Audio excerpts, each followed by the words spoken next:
Hello, God. Why are you calling me God? Am I God? Do I sound like God to you? That is correct. I am the God of Urfugang. That is correct. You are absolutely correct. Thank you. Thank you, my kind disciples. Hello. Hello, Kimpatsu. Hello, Knives. Hello, Kai. Hello, Desu Apocalypse. Hello, McArmadillo. Hello, Ghost Dog. Hello, Andrew. Hello, Totally Not Columbo. Hello, Galaxy Boy. Hello, Nevodoma. Hello, Kaji Yoni. Hello, Dang Laddie. Hello, Auxiliary Character. Hello, Zankev. Hello, Doorstop. Hello, Sean. Hello, Janice. Hello, Bean Burrito. Hello, Nez. Hello, Aquadio. I'm very, very low energy right now. I'm exhausted. I'm very fatigued from doing absolutely nothing.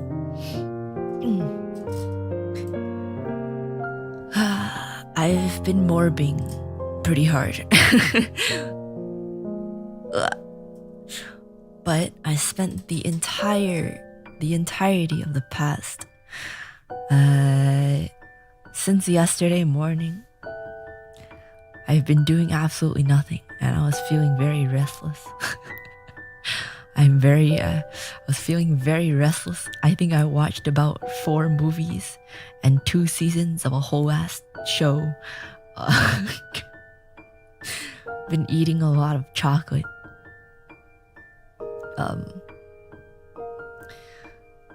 Yeah, can't really do anything.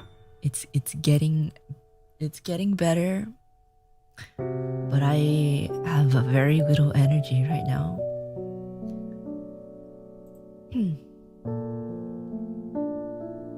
Are you saving up for winter? No. No, I'm not. I'll spare you the details. But yesterday morning I woke up. Nothing felt wrong. I woke up at like 8:30 a.m. right? I was like, kind of need to pee. I'm gonna go to pee and then I'm gonna go back to sleep. I stood up and I went to the bathroom, but for a moment I was like, that just felt weird. And then I will spare you the details. But let's just say I turned on the lights and it suddenly looked like I was standing in the middle of a crime scene. So like,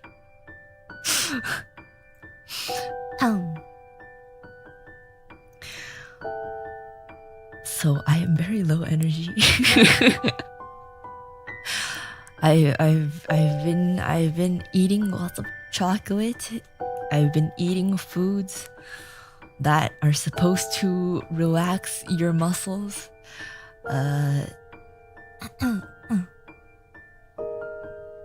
Yeah. Nate, final form, thank you for the member chat. Comfy bear stream. Well, I don't know if the information I just told you was comfy or not, but at least I told you in a comfy voice, right? I'll spare you the details, but here's way too much information. Hey, I said I'll spare you the details. I could be a lot more detailed. Believe me, it could be a lot more detailed than that. I won't, but I could. Make sure to eat some meat. Sounds like you lost a lot of iron. I did. I ate a lot of chicken today. And I ate lamb.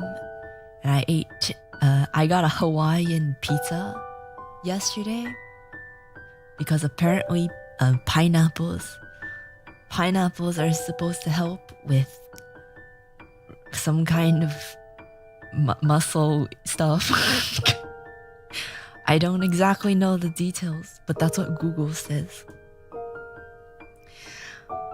I don't know if it worked or not.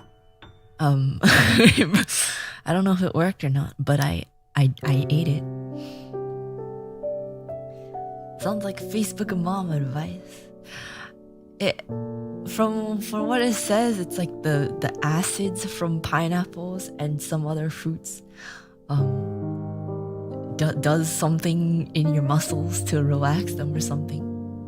I don't know what the exact science is, or if it's even accurate, but that's what Google said. and as long as it doesn't hurt, or even more, it's fine.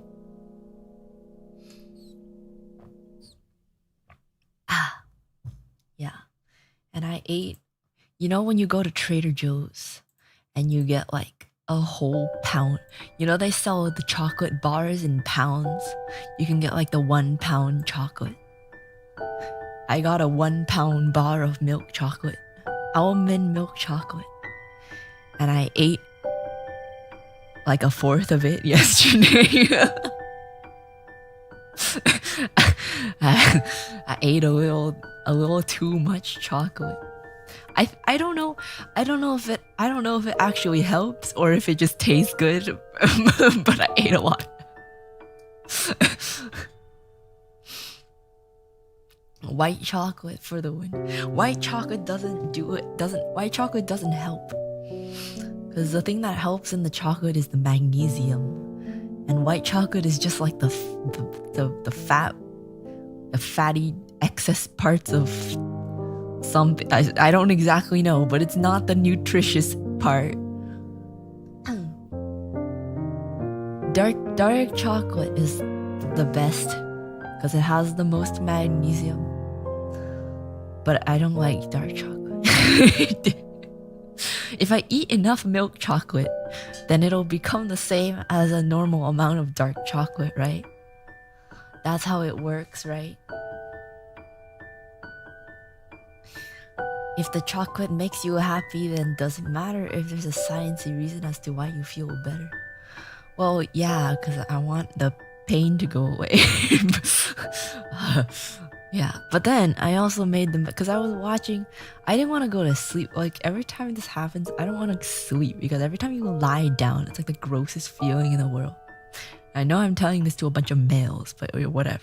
It's the grossest feeling in the world. And when anytime you move, it's and then when you stand, any force of gravity. So I stayed up pretty late and I ate popcorn. And I ate too much popcorn. I think it didn't really help with the bloating issue. It did not help at all. I made the mistake of eating too much popcorn. And then today in the afternoon, I decided to continue eating popcorn for some reason. Seems like you ate too much of several things. I get cravings, man. I get cravings, even though you're not supposed to eat things that make you bloat because you're already bloating.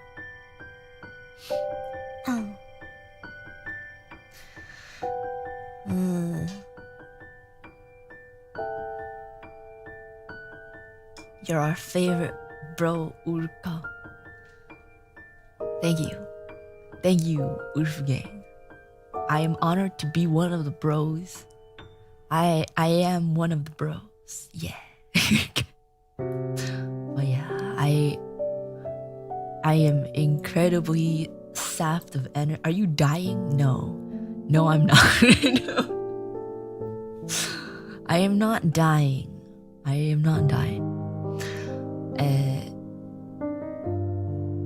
I am just low on energy because I'm lacking iron at the moment.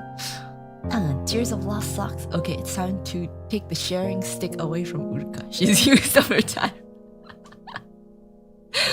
See, the thing is, like, people are like, Uruka, you shouldn't be talking about that because people are gonna be weird and like do the weird calendar thing. And I'm like, even I can't do it. Like, even I can't track it myself. It's not regular. It doesn't even matter.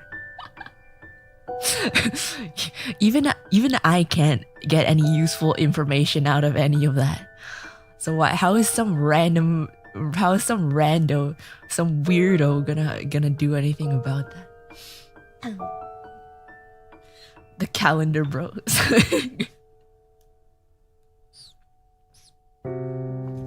I know someone has done it before.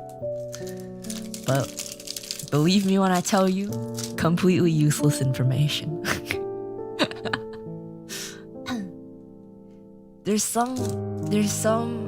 Yes, that's creepy. It's very creepy. But I'm just saying, you can't get anything useful out of it. Even on the off chance of anything happening. What is the point of tracking that? What are you gonna do with that information? Literally just be creepy and weird. Literally just be creepy and weird. If it was myself, then that would be useful. But I've tried tracking myself before. It just doesn't work. Like, it's completely just random. Unfortunately. Like, some people can be like, literally days before it'd be like, oh, I know it's coming. I know it's gonna come exactly at this time on Sunday. And I'm like, what the fuck? What do you mean? How do you know? And they're like, I can just feel it. I'm like, I only know when it happens.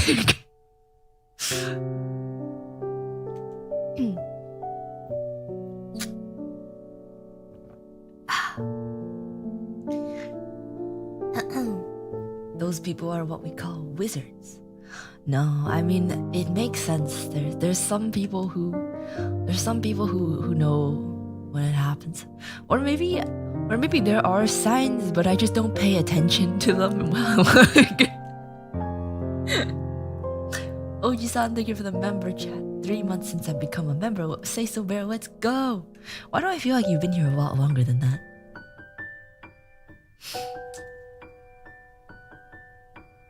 Three months.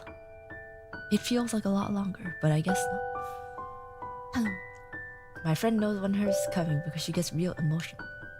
See, I'm thinking maybe I just don't make the connection. I was kind of emotional. I was a little emotional. but I was just chalking that up to being alone in my apartment. I mean, I know when I'm gonna get diarrhea, same thing, right? No, it's different. No, it's different, man. It's completely different. But yeah, there's creepy people out there. Stop being creepy. You're weird.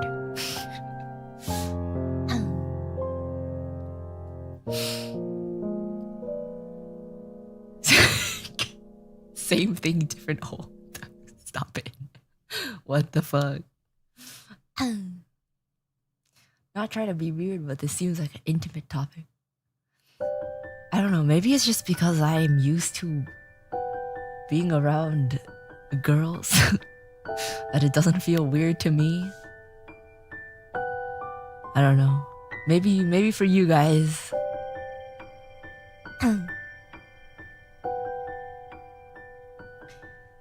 Why is Urufu gay? Because I am Uruka. Moose Meat Man, thank you for becoming a member. Welcome to Urufu Gang. It's definitely not cool. It's weird now because you said it was weird. I never said the topic itself is weird. I said it's weird. It's weird to note it down.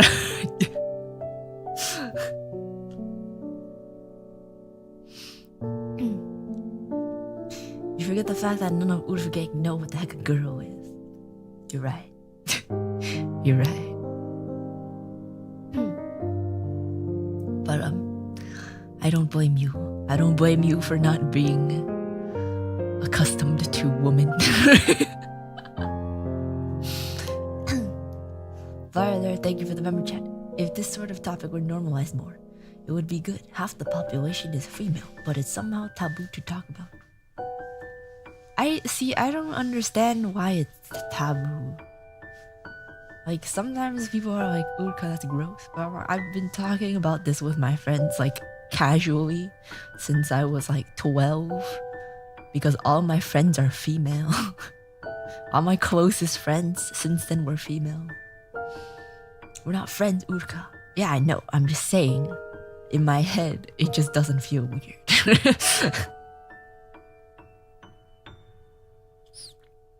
But alright.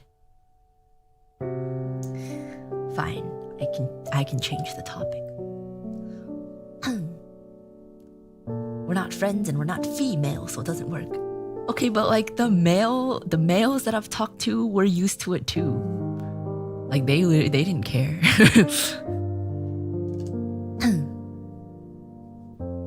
Oh, we're not friends. Okay, F you. I don't know if I could say that. Males. Believe it or not, I have been in the presence of the male species before. Unfortunately, I am not completely pure, and I've only spent my life in the presence of females. Say it ain't so. It's over. Uruka and males.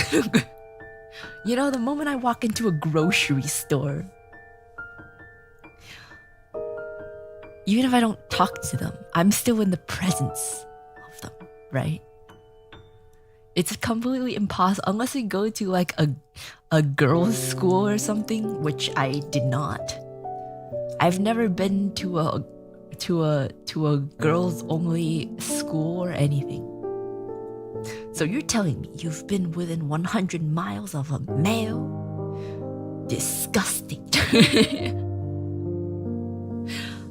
Yeah, unfortunately. I'm sorry to tell you. I'm so sorry to tell you. Whoa, what was that? Thank you for the donate. I didn't see it. Wait, hold on. Stream element.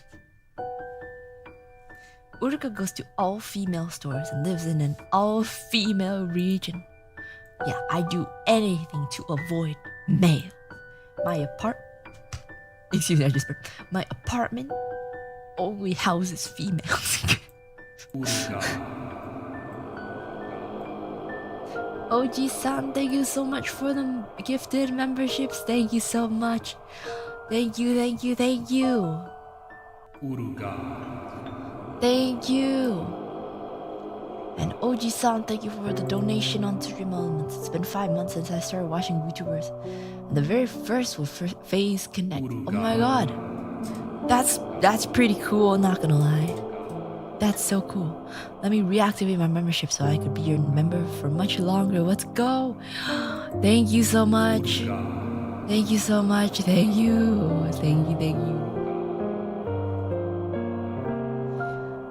Potato Radio, thank you so much for the super chat. No worries at all. This is for your chocolate and healing pad fun. Thank you. Thank you so much. I appreciate it. I actually finished my pound of chocolate, so I need to buy more. Wasn't joking when I said I ate too much chocolate. Uruka. Oh. By the way, I was watching Kung Fu Panda on Netflix yesterday. Completely holds up, by the way. Oh, also, wait, Maginect, thank you so much for becoming a member. Welcome to the Uruka gang. It's definitely not a cult. Thank you.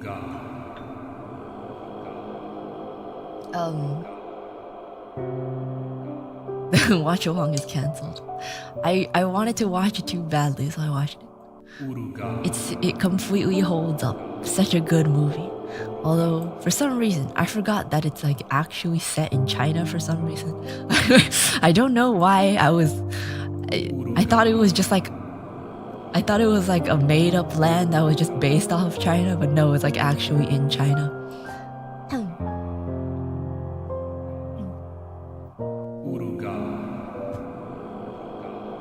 Also, I was watching Kung Fu Panda, and then I finished it, right?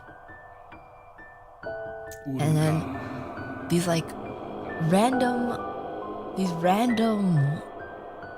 shows that I've never seen before showed up on my Netflix recommended, and I was like, the hell is this? And then I when you hover over something on Netflix, right? It starts playing a bit, and then it started playing. It was this wonky ass. At first, it was kind of startling. It's actually not that bad, but it was kind of wonky animation, but not wonky, just different from what I was used to. And then suddenly I heard Chinese. I was like, what the fuck is this? Is this freaking Chinese anime? and I was clowning on it. I was like, what is this freaking Chinese anime? I was kind of clowning on it, but then it seemed kind of interesting, so I clicked on it, right? And then I ended up watching the entire first and second season. It was really good. It was so good. It was a romance comedy historical fantasy fiction. That's a lot of genres at the same time. It was so good, man. Yeah, 动画. I've actually never seen any of them before, and I kind of didn't know they existed, but I watched. It was so good. It was so cute. It was so good. Yes. Which show is this? It's called No Doubt in Us. Wait, where's my text? I can't fucking read. Okay. It was called What? Where's my text box? What? Hello? No Doubt in Us. That's what it's called. It's so good. It's so good, and each episode is 10 minutes, right? It's not very long. Each episode is about 10 minutes. The first and second season both have 24 episodes. And it's so good. It was very startling at first. It takes a little while to get used to because the animation is kind of different from what you're used to, and the Chinese is also different. Kind of the language is kind of different from what you're used to. But once you're used to it, oh, it's so good. Yeah, the animation is a little startling at first, but it's actually once you get used to it, it's really pretty. It's really nice. Yeah, so the premise here. Okay, I really want to talk about it, but I don't want to spoil it just in case people want to watch it. I'll just give you the premise first. Is it manhua? No, it's a 动画. But I think it started as a manhwa. Okay. The literal difference between manhwa and manga is literally just one is Chinese and one is Japanese. There's no difference.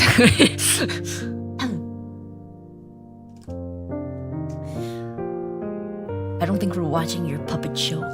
It's not a puppet show. It's just it's literally just anime.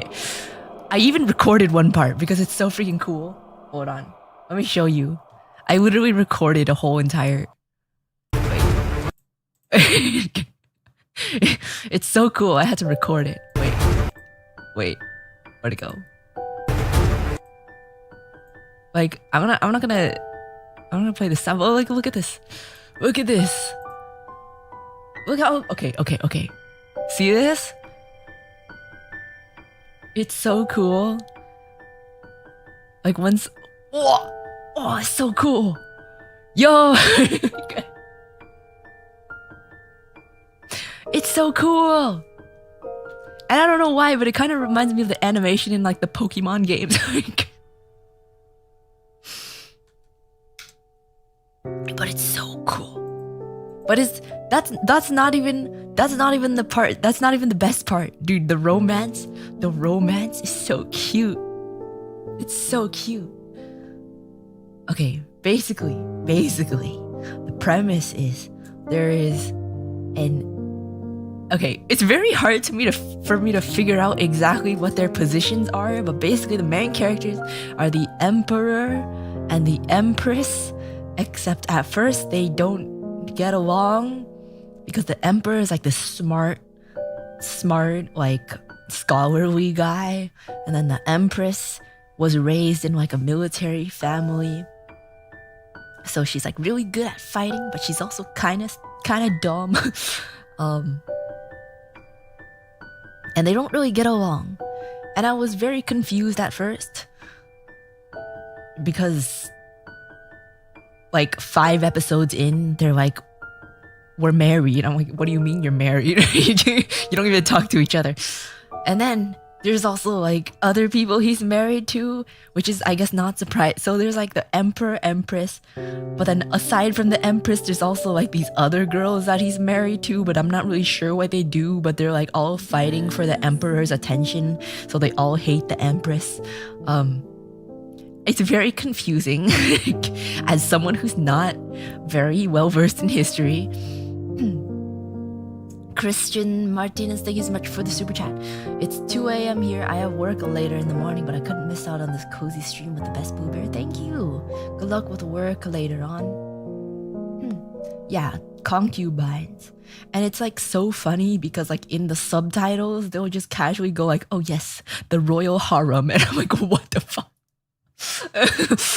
Okay. Okay, so basically,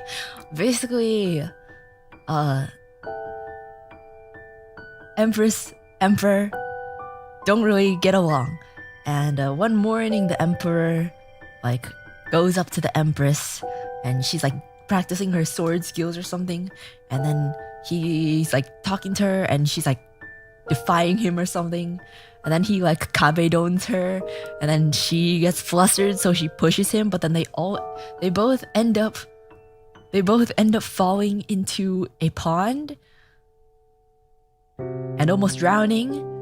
And then when they wake up, their bodies have swapped. So the Empress is now in the Emperor's body, and the Emperor is now in the Empress's body. And there's a good amount of plot holes, but it's so cute. Yeah, and then they get to see what life is like as the other person, and then start to understand each other more, and then they start to fall in love. Although I think they already loved each other, but they just kind of pretended to hate each other. It's kind of confusing. What is this yaoi premise? It's not yaoi. It's not yaoi. There's one girl and one guy.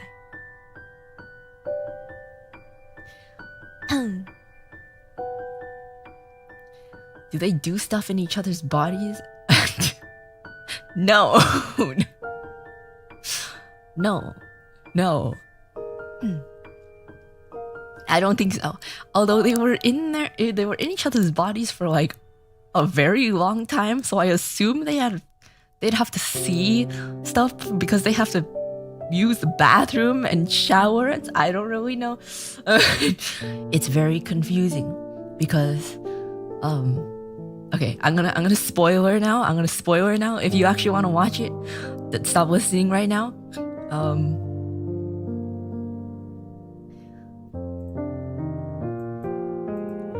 Spoiler. Oh, where'd it go? Oh no, I lost it. No, where'd it go? I lost my text box. It got lost on the side of OBS. Oh no, I can't get it back. I threw my text box to the side on OBS and now it's just stuck there. I can't even drag it back. Where'd it go? No. Okay. Oh god. Wait. Okay. Okay. So basically how they were swapping bodies is because there was some kind of curse on this voodoo doll. And basically the point of this voodoo doll was that if people were plotting against the emperor in order to gain power, because if he's dead, then the next person in line gets power. So that's the whole entire like plot, I guess, is that his uncle wants to overthrow him. So this cursed doll is supposed to go under the bed, the emperor's bed, and then once some kind of like yin-yang water, I don't understand it at all. Some kind of yin-yang water or something touches the doll, then the emperor will die during intercourse. But the thing I don't understand is like, so they wanted to put this doll under the empress's bed because they wanted to frame the empress for killing him. But like the thing is, they don't seem like they do anything, so like I don't really like, I didn't even know they were married until like 5 episodes in. They don't seem like they talk to each other at all. So I'm like, how would that have worked? Do they just like do it just cause like yeah,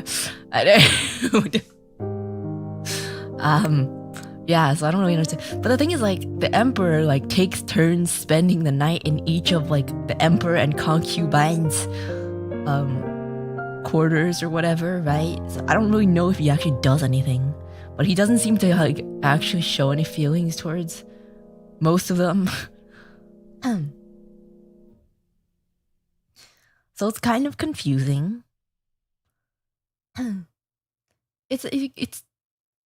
It's very confusing.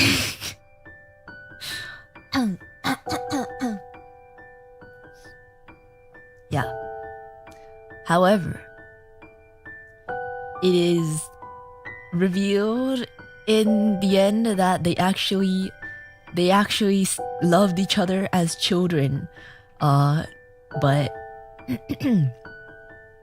due to many years apart and some misunderstandings, they were not very close when they were married for some reason, until they switched bodies.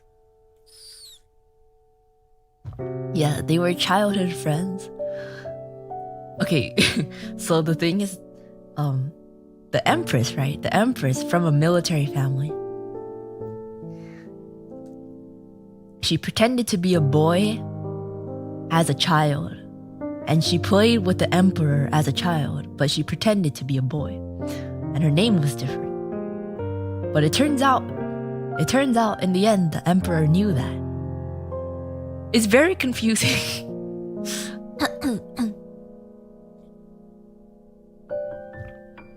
Tomboy Empress, yeah, she's a tomboy Empress, man. She's so cool.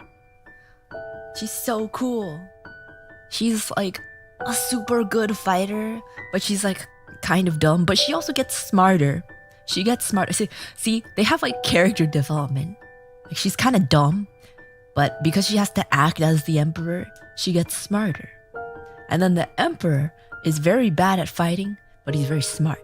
But as his time as the Empress, somehow he gets kind of better at fighting.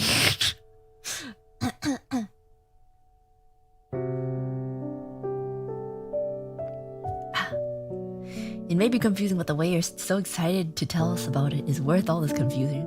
I am very confused. I am incredibly confused, but it's so cute, man. It's so cute.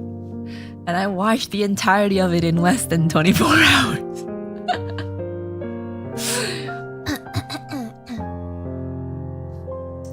Bring back Aho woman. Okay, she's still like kind of dumb, but like not as dumb. Like, she's able to read. She can read better. But she's still a little dumb. How many episodes are there? There's season 1 and season 2, and each season has 24 episodes, but each episode is only like 10 to 12 minutes. Character development, she cuts her hair out one time. She didn't cut her hair. But Irie, thank you so much for the raid. Welcome. Welcome, raiders. I'm talking about a show that I recently found, and I am very, very attached to right now, even though I've known it for less than 24 hours. It's so cute. If you guys are interested, do I really need to? Okay, let me explain the premise again for the raiders. Hello, raiders. May I introduce you to this random ass Chinese anime that I found. I didn't even know that Chinese anime was a thing,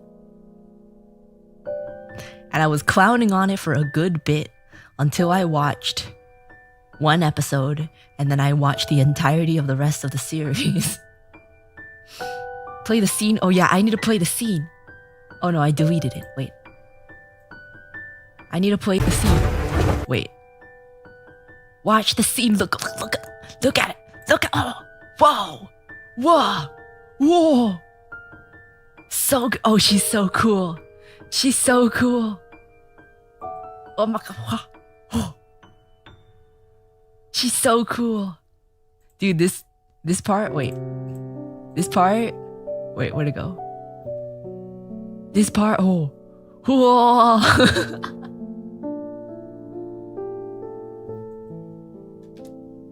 It's not actually, a lot of it is not actually action, but it's really cool. It's called No Doubt in Us.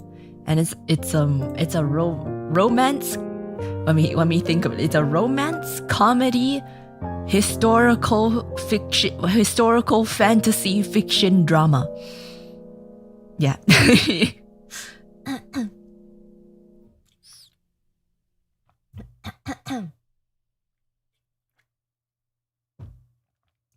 And it's so cute, man. It's so cute. The Empress is a tomboy, and she's kind of a tsundere. They're both kind of a tsundere. They're so cute. It's so cute. I was clowning on it for a good bit, but it was so cute.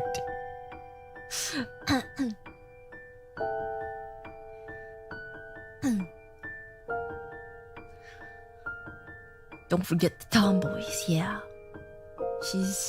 I love her. But you know who I love more? The Emperor. The Emperor. I need one. I need one of him. Give me one.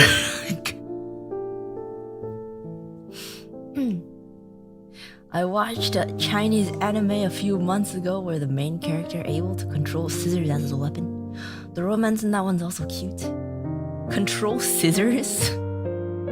That's kind of weird, but okay. Uruka signing up to be a concubine. I don't want to be a concubine. Am I even saying that correctly? I don't want to be the concubine. Dude, all the concubines are freaking annoying. They were all so freaking annoying. Yeah. Brandon, thank you so much for the member chat. Are you ready for Halloween? And if you could be something spooky, what would you be? If I could be something spooky, I would be me, but scary.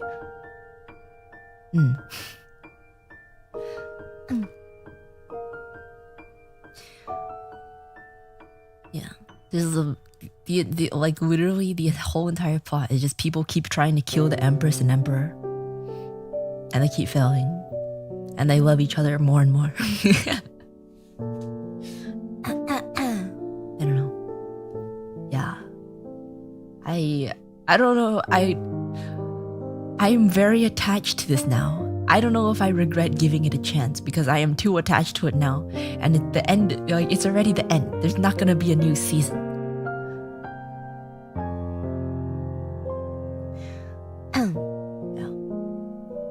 It was, I considered dropping it in the first 5 minutes because like I can't deal with the accents are too much. I can't listen to this. But then the more I listened to it, the more I got used to it. I was like, shit.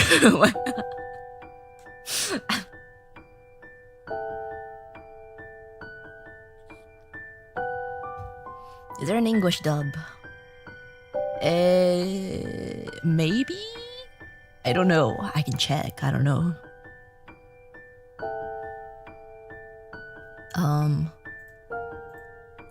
I can check right now. But as much as I clown it, I think the voice acting was pretty good. I'd say it's pretty good. Let me see.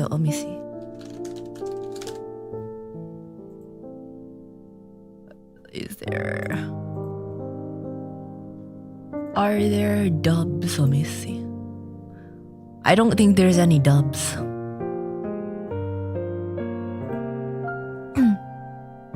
I will say the voice acting was pretty good.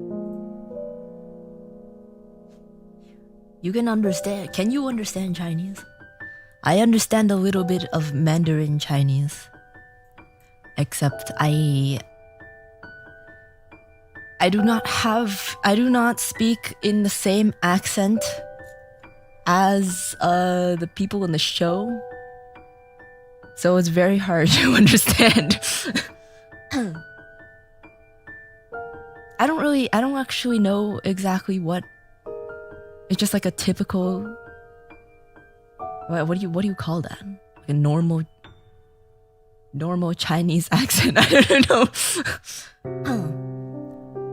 It's like trying to listen. It's like trying to understand Scottish people speak English to me. Like I don't understand it very well.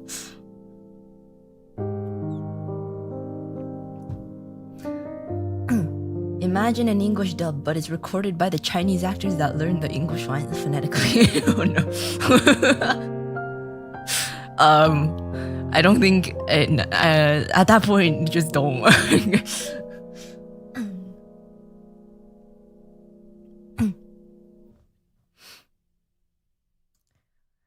Chinese dubs are all from Beijing. They have Beijing accents. Oh, okay, I see.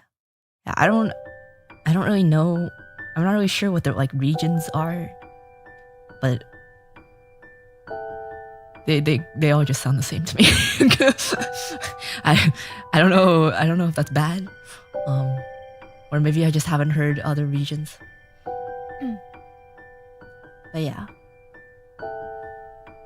I will say that the voice acting is pretty good.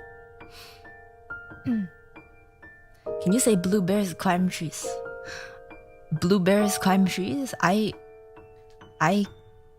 climb trees. I used to be very good at climbing trees. When I was a young blue bear, I used to love climbing trees. I had special fingerless gloves just to climb trees. I was kind of weird.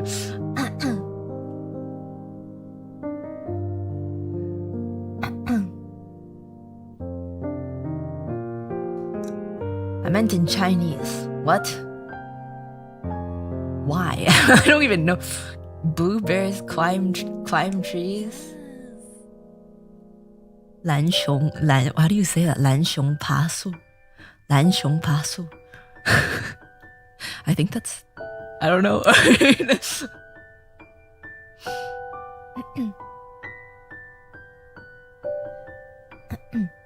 How Chinese shows and animes choose voice actors are all from Beijing. They can only choose a standard tone from the capital. Oh, I see. Yeah. I'm very not used to hearing the accent, so it's very difficult for me to understand. On top of the fact that they're speaking in freaking like the equivalent of Shakespearean, like I can't. it's very near gibberish to me. I think I could probably understand about the same amount of Japanese as I could understand the same amount. Wait, I can understand about the same amount of Japanese in normal anime as I can understand the Chinese in this show.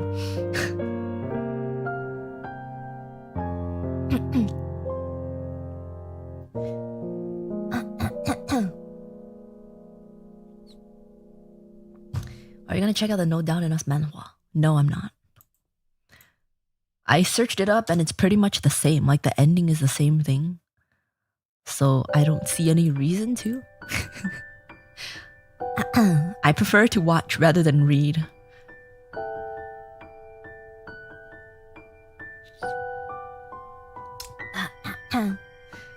It is very hot. I'm gonna turn on the AC. Ugh.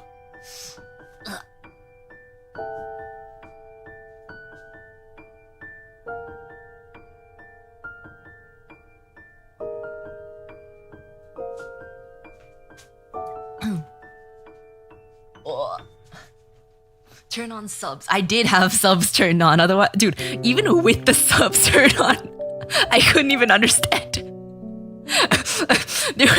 There's so much happening and so much like royal vocabulary that I had to rewind some parts like 5 times to even somewhat understand what was happening. Like, it was very confusing. It was incredibly confusing.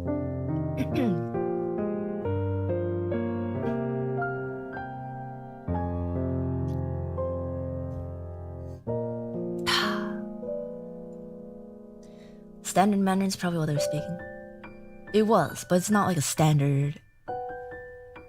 Well, I don't know how you classify. There's like a... How do we... There's a... School standard Mandarin, which is like literally standard. And then there's like different areas have different standard. And it's like, it's kind of confusing.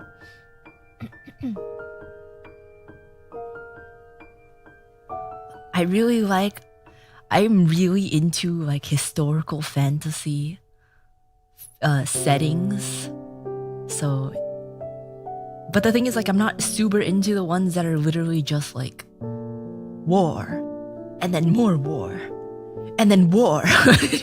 You know, those are pretty boring to me. So the romantic comedy part is what I really watched it for, but the historical fantasy setting, oh, it's so cute.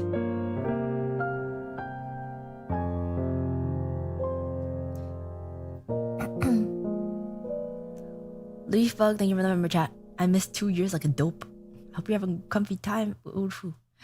Thank you. 2 years. Oh, you have like the anniversary? That was like 2 months ago. That was like 2 months ago. It's alright. It's alright. It's okay. 24 months. Ah, I see. 25 months. It's okay. 25 is one more than 24. It's okay.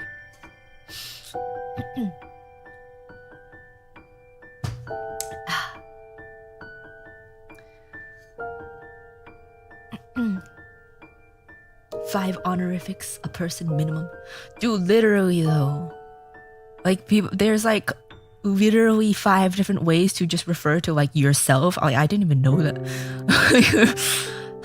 Like there's like one way. Okay, what I've picked up from there's one way to refer to yourself when you're like in front of the royals.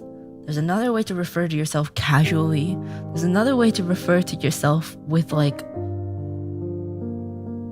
casual people around the same rank as you. And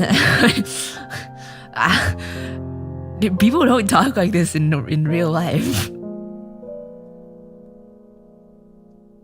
It's literally like Shakespearean English.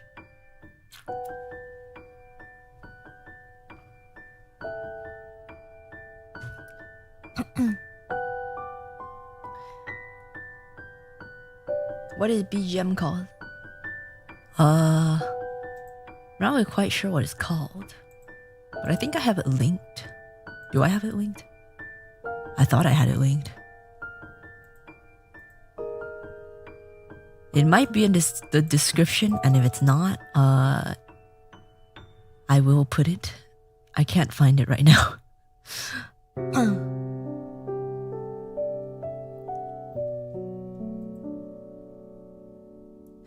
Just refer to yourself in third person all of the time. Dude, they do that sometimes. They refer to themselves in third person. No one does that. No one does that.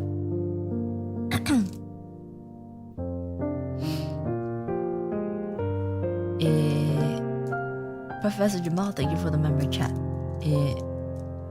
Almost a year of of skin in the game. What does that mean? Glad to have found you. Looking forward to more insanity and fun. Thank you, Professor Jamal. Thank you, thank you. Thank you. Oh, a skin in the game. You like here. Okay. Oh, almost 12 months. Okay, it's an expression. I see. I see.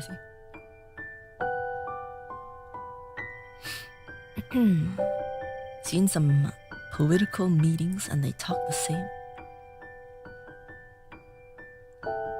I don't really watch those things.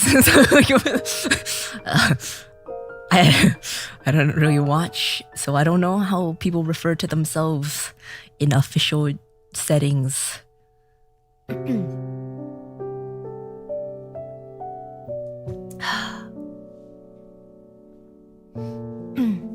Uruka skinned a fan. Yeah, but don't worry, they weren't alive. It's okay. Moose Meat Man, thank you for the super chat. Only been here since the skirt stream. Good times. Oh, yes. You've only been here since the skirt stream, yet you submitted something for the skirt stream. How brave of you.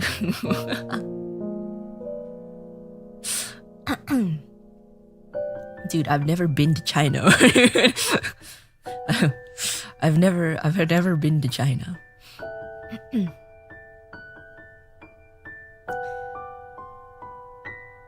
Must be so tiring to have so much formality baked into a language.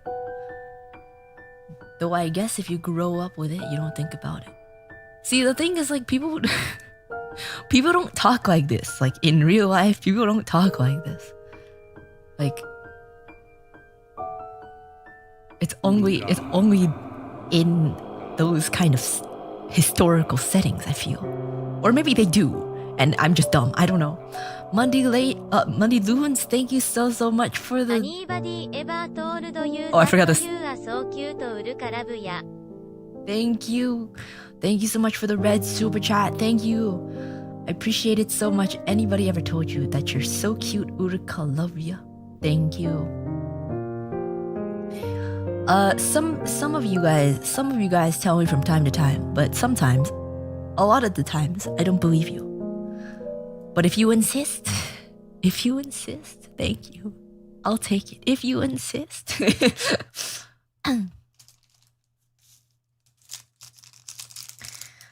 Okay, I ran out of my, like, actually good, healthy chocolate. And I only have Reese's now. But I'm craving chocolate, so I might as well just... Oh my god. See, a lot of these, like, Halloween-type candies are too sweet for me now. But I was trying to relive childhood nostalgia, but I bought too many, and I don't even really like them that much anymore. Oh, it's so sweet. Oh my god. It's so sweet.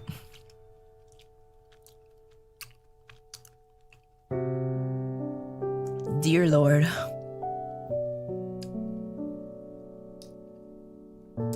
What is healthy chocolate? Healthy chocolate is real chocolate. I don't really know how to explain, but there's some chocolate that's better than others.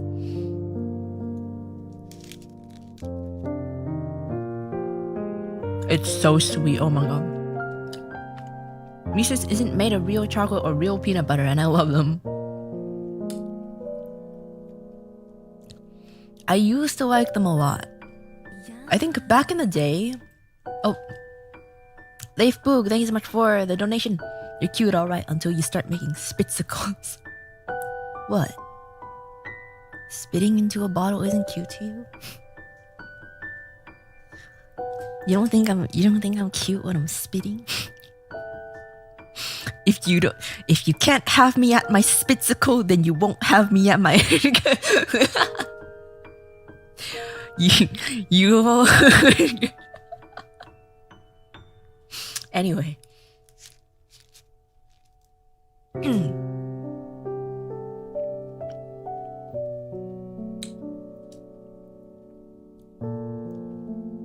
It's so sweet. It's so sweet. Ugh.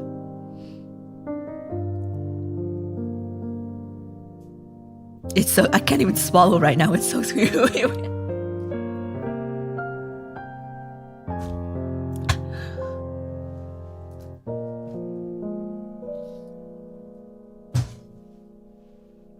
Ugh. That spit bottle video made me sick, dude. I stopped watching you for a week after that. Good. But you're back now, aren't you?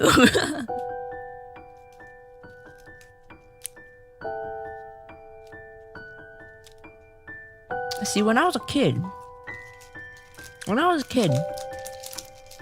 every Halloween, I would only be allowed to choose one. Okay. After every Halloween, I would only be able to choose one candy a day to eat. Basically,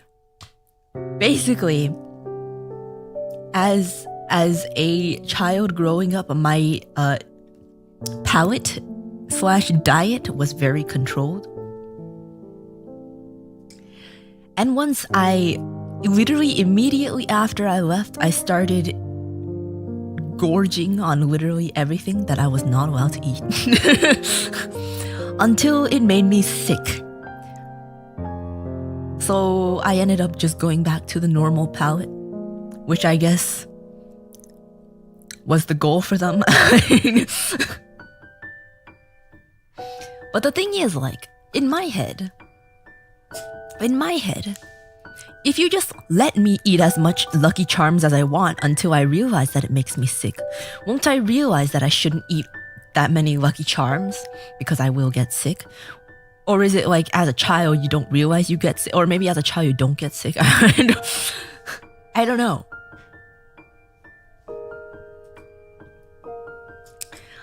But I was like, I rule myself now. I can eat whatever I want. And then I did that for like a little bit, and then I regretted it. I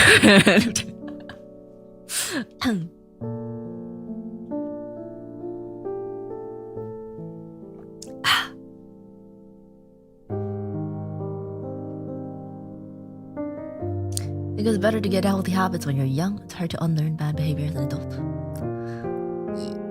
Yeah, see, I did this thing where I split off part of my Halloween candy to hide in my drawer.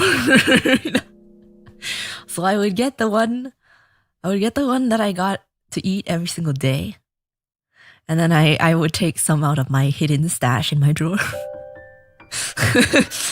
So I ended up eating a lot of candy in one day. And I always wanted more sweets. I have a very sweet tooth. But now I realize that even though I have a very sweet tooth, I can't eat very much sugar. So I like sweet things, but they can't be too sweet.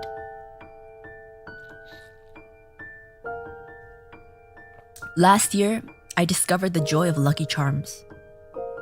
I ate it for breakfast every day for a week, and then I vomited.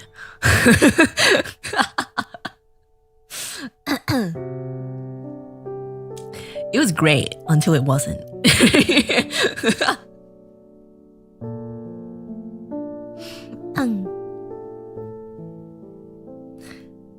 think it's better for kids to learn healthy habits for themselves instead of being brainwashed or forced upon by parents. I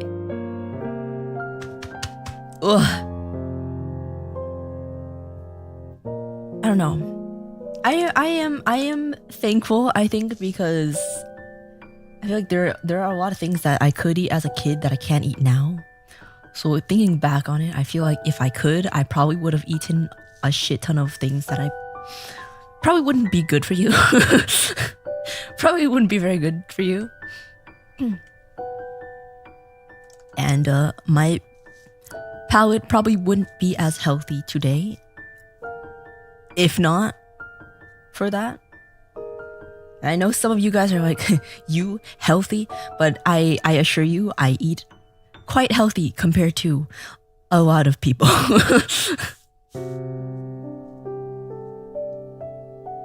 Dude, you gotta buy a pound of cereal marshmallows. Nah.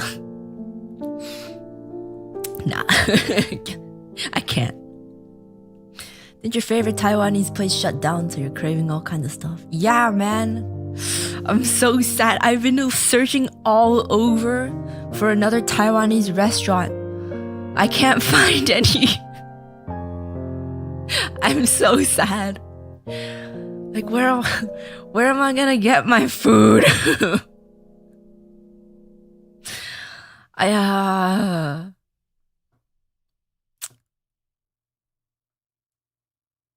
There's one that's Uberable, but it's too far to Uber Eats, so I have to go there. And it's kind of far.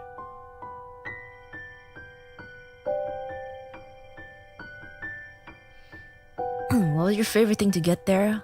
Dude, they're freaking braised pork rice.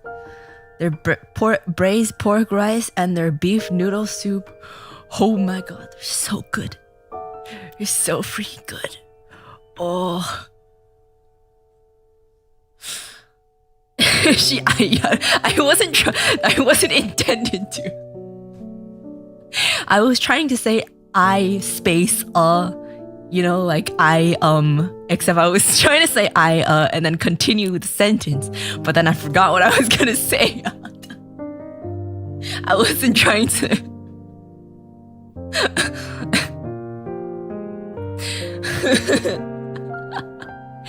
I 我的天哪 Oh my god. Oh my god. And scallion pancakes. I need. I can't find any. Why did they have to close? Why is it so hot? Oh my god.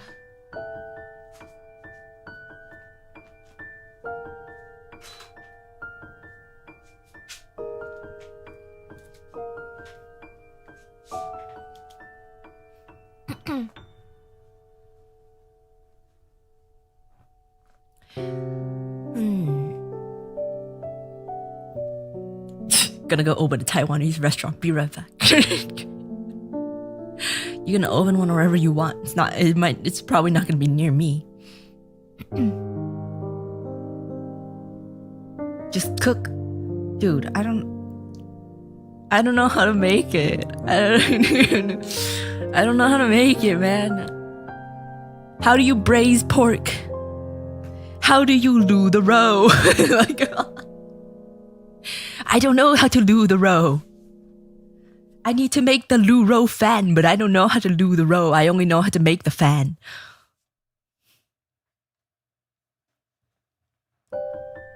I need to pee.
I've been drinking a lot of water, more than usual.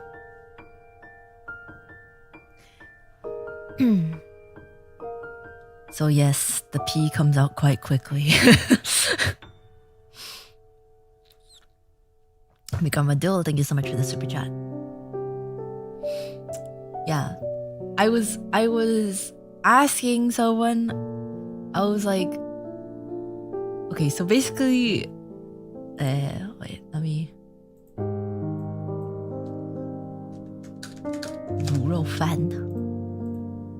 This is so freaking good, by the way. Let me pull out the picture that I downloaded. Braised pork rice.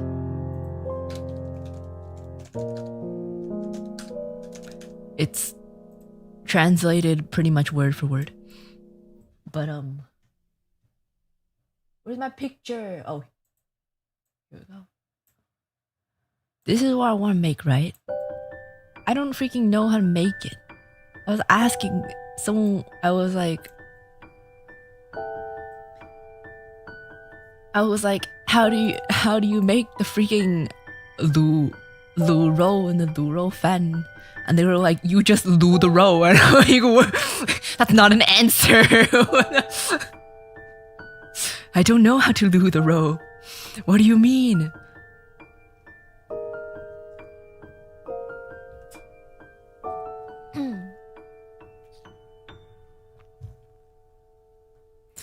It's so freaking good. I used to get this and beef noodle soup from that place pretty often. I'm so sad that they closed.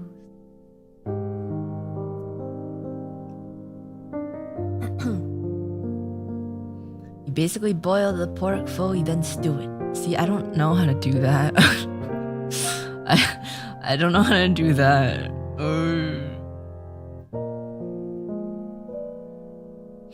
You can do a cooking stream and we can show you.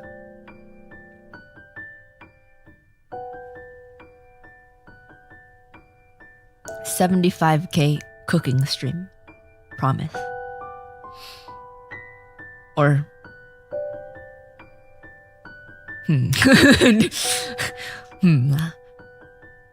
75K by the end of this year. Cooking stream. Promise. 100K by the end of this year. Cooking stream. I'll do a cooking stream gloveless.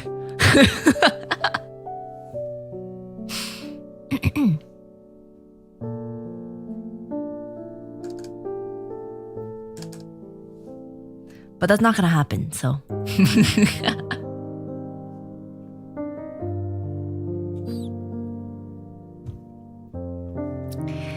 It's not gonna happen, so you don't even have to worry about it.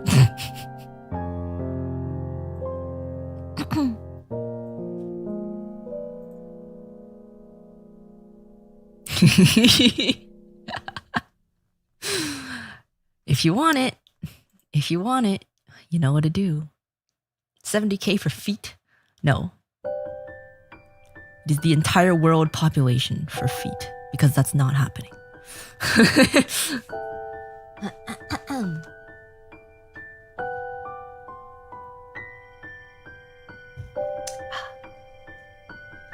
Bunny suit was at 100K. That was vetoed. And I was just gonna get a Easter bunny suit anyway, so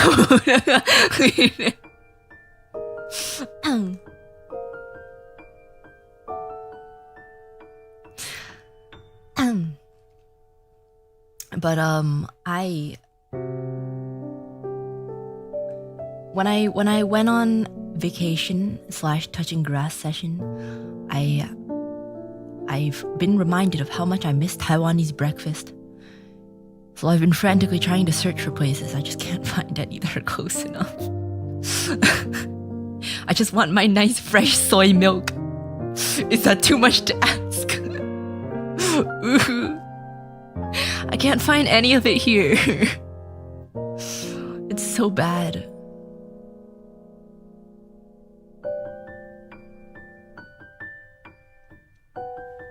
No bare hands, no feet, no Easter bunny suit.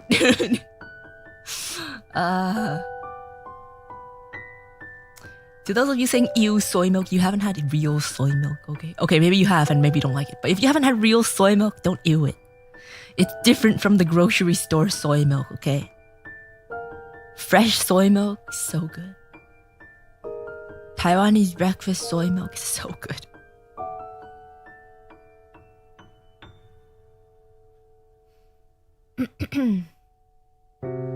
Taiwan breakfast, go to a Hong Kong dim sum place. Those are two completely different things. Those are two completely different cuisines. I have had dim sum. I have eaten dim sum, but it's different. It is different. Dim sum is really good, man. But the thing is, dim sum is very oily. I can't eat that much dim sum.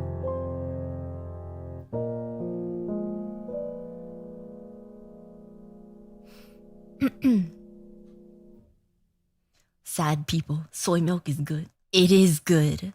It's so good. Unless you get the kind of gross cartons from the grocery store. Those are kind of nasty.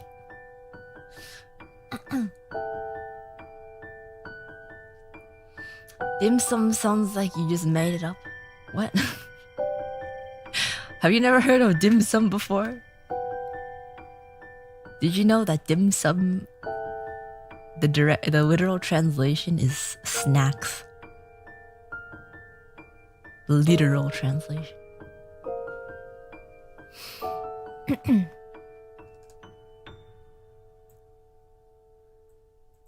It's a...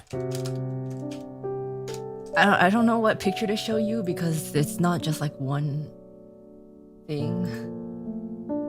I guess I can just show you a giant table of dim sum.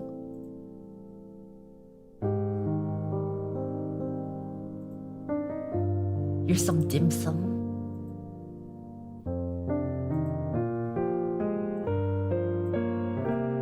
They come in these little steam thingies.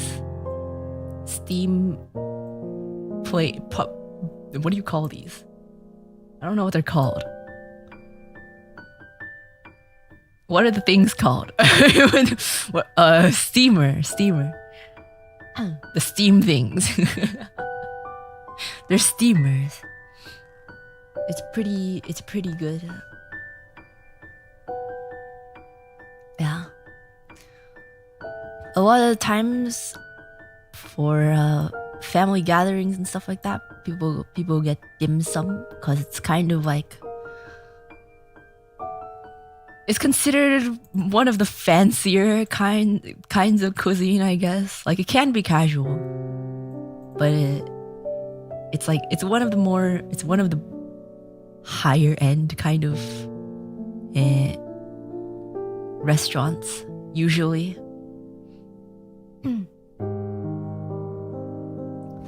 The steamers are invading. What do you mean? They're so good. Why would you not want them to invade? This is the food of the gods. I don't know what the history of dim sum is. I just know that it's snacks in Cantonese. And it tastes good. I don't know about the food of the gods. That's a little... Let me see. History of dim sum.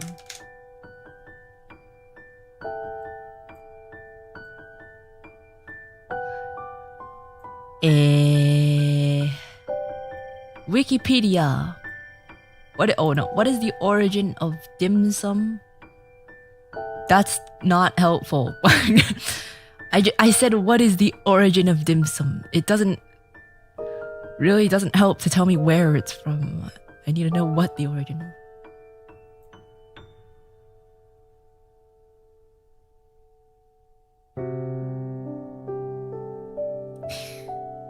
Cantonese dim sum was originally based on local food such as sweet roast pork called char siu. I don't know exactly, to this day I don't really know how you're supposed to pronounce that. And fresh rice noodles. As dim sum continue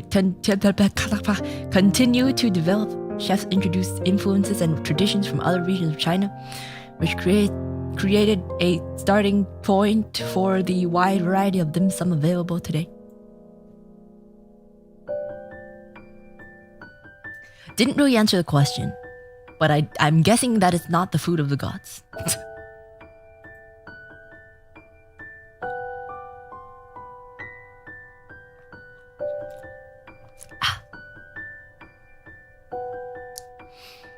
I read they speak or spoke Cantonese in Hong Kong. They do. Fun fact, Cantonese is written the same exact way. Well, not the same exact. The characters are the same as Mandarin Chinese. So if you saw it written, unless you actually know the language, you won't be able to tell which one it is.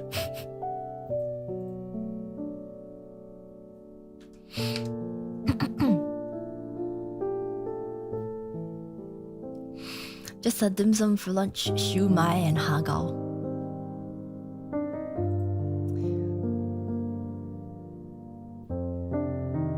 Don't make me hungry right now. Don't make me hungry right now.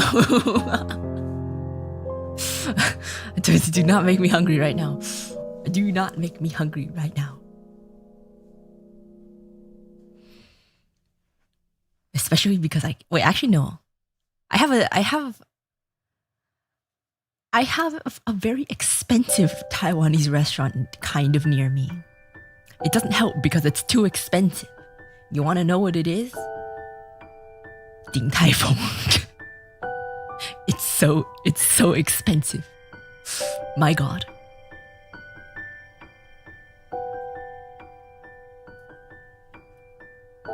I thought you were God. Is this not your food? I am God, but that is not my... I eat it occasionally, but it's not my preference. My main preference. I need my freaking Lu Ro fan. I need my braised pork rice and my beef noodle soup and my scallion pancakes.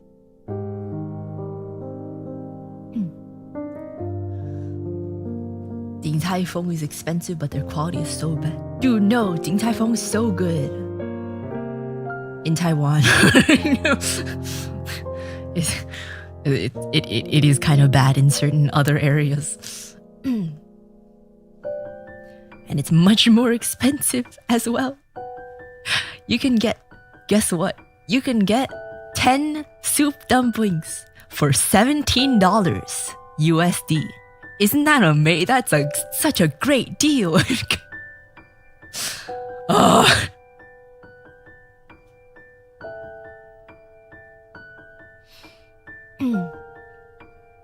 The Din Tai Fung in Taiwan is so much better. It's so much better. It's so good. And it's so much cheaper too. It's so cheap and so good. Are they big dumplings at least? No. Do you know the ones that I'm talking about? They're quite small.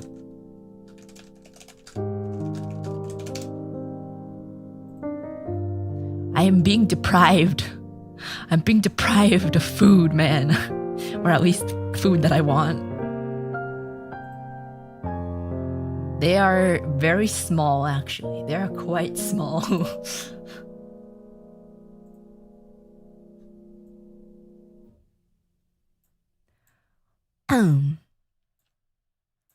They are quite small. They are not very large.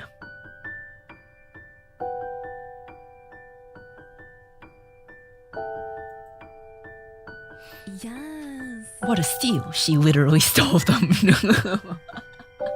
No. I would not steal. Although you can't even steal them. How are you going to steal them? Bombard their kitchen? Mikarmadillo, thank you so much for the super chat. Have you considered Panda Express? No. They're too oily, man. I ate Panda Express literally every day for lunch last year.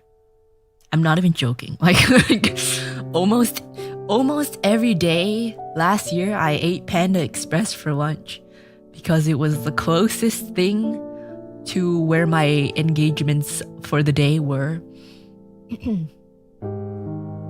It was actually okay.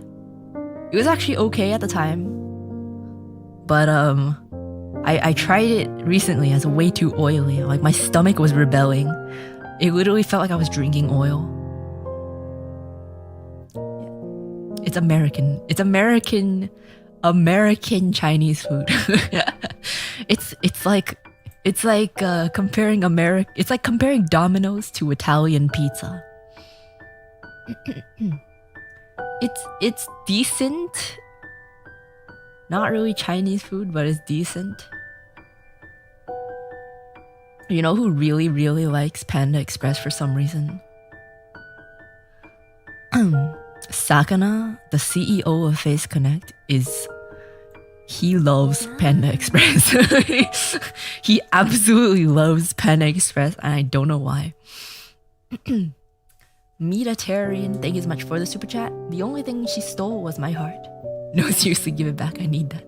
No, I need it. You don't want me to live? You don't want me to stay alive? You want me dead? I need it more than you do.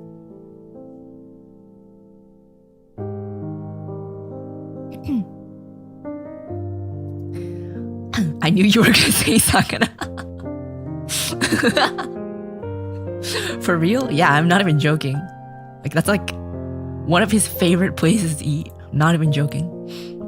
Like, literally, every time anything has ever happened, he's like, man, I'm kind of feeling some Panda Express right now. Oh my god. Why?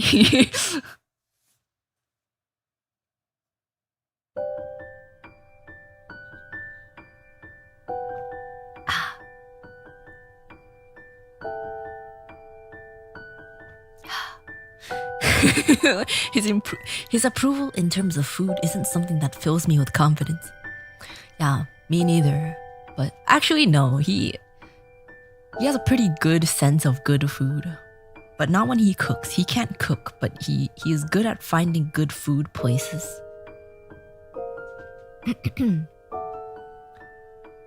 If he's actually trying to get good food. If it's convenience based, that's a different story.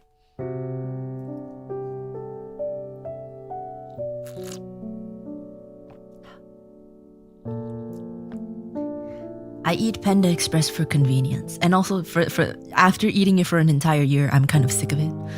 But if I'm like at the airport or something, and it's burgers or Panda Express, I'll probably get Panda Express. Yeah, but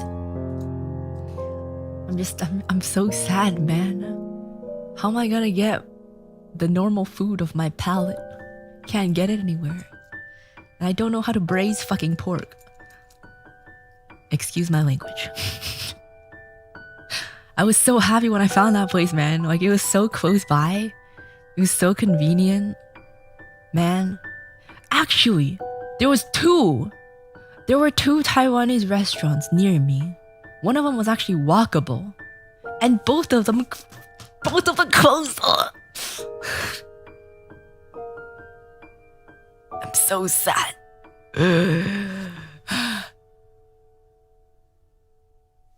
Not that hard to braise pork. Okay, but is it the same braised pork we're thinking of right now?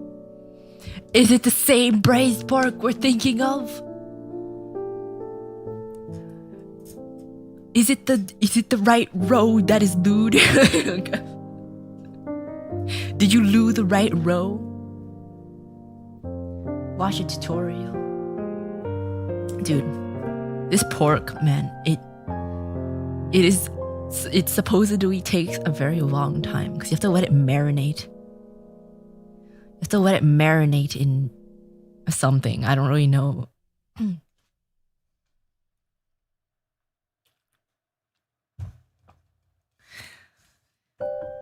And I don't know.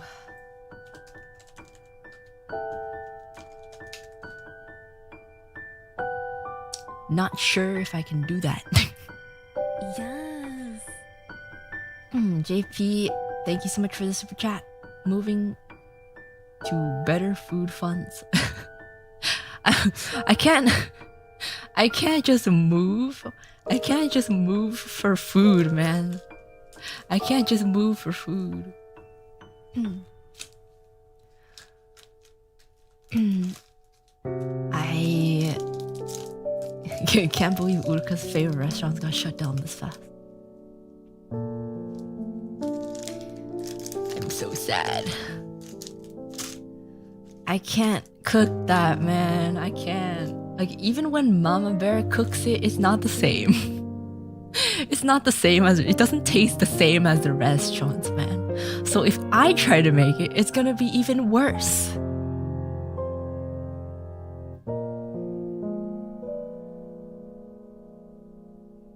You can move to the kitchen. I'm literally in my kitchen. Anywhere I'm in my apartment, I'm pretty much in my kitchen. It's like 20 feet away from me. I can see it with my eyes right now.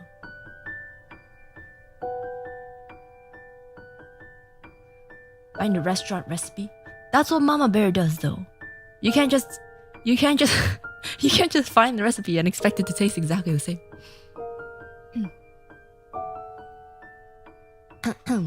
Just move to Taiwan easy. You know, I'm really tempted. Not gonna lie, I'm incredibly tempted. I am so incredibly tempted right now. I really want to.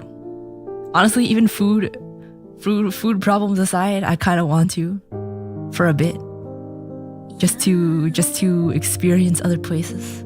Although I've been there before. Mr. Martian, thank you for this chat. Small contribution to Ding Tai Fung donation fund. Thank you for the super chat.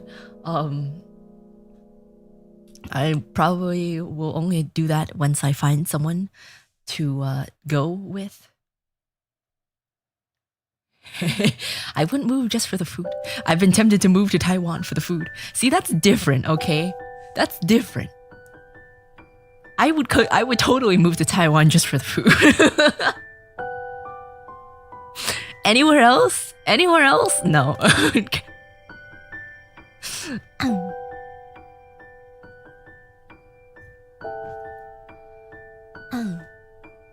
You just want the street fried chicken. There's a lot of things that I want. And they're so much cheaper over there, man. So much cheaper. I don't know about the rent, but the food is way cheaper. Dude, our Taiwan bros are so freaking funny. I was talking to them in one of the Mando chats, right? And I was like, see, if I move to Taiwan, right? If I move to Taiwan, I can, one, get better food and also get exercise.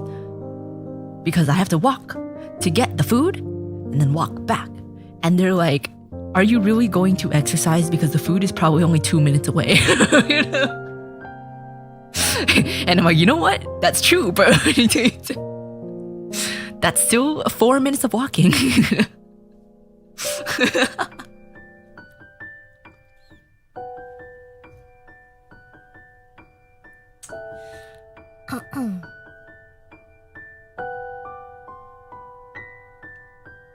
The thought that counts. See, 4 minutes of walking is better than sitting in your room the entire day, you know?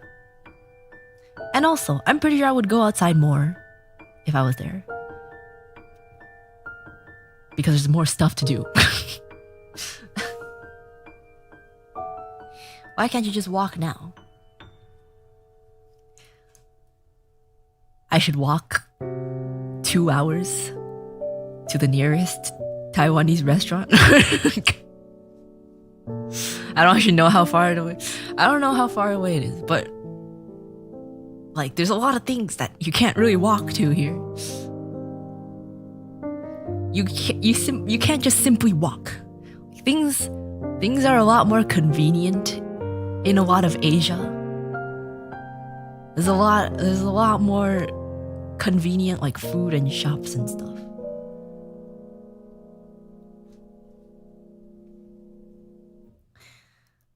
The tea-flavored syrup and starch balls might offset the exercise. See, the thing is, it's real tea. In America, a lot of it is syrup, but they have real tea. There's some real ones in America too.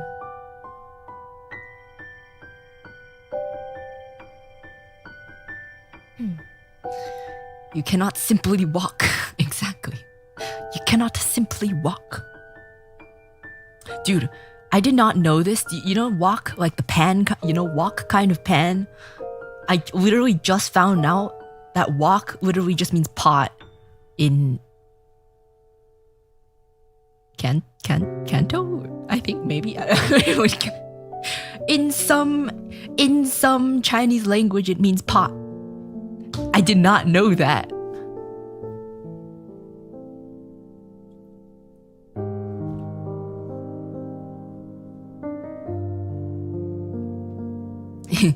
But wok sounds fancier. Wok. Wait, let me type it out. For those of you who know Japanese, it kind of makes sense, I think. I don't know if it's the same in Japanese. I didn't know that. I did not know that.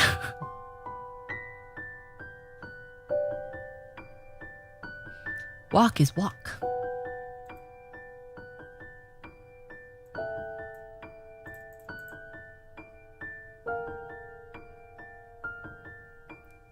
I'm learning new things. It's cool to say wok hey, then my kitchen is on fire.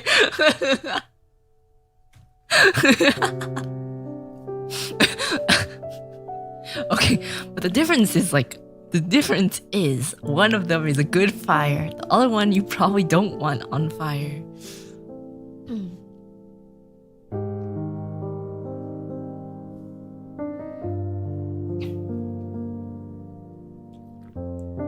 She'll drink the soy milk but not traditional American corn syrup. Yeah, because soy milk is good and healthy.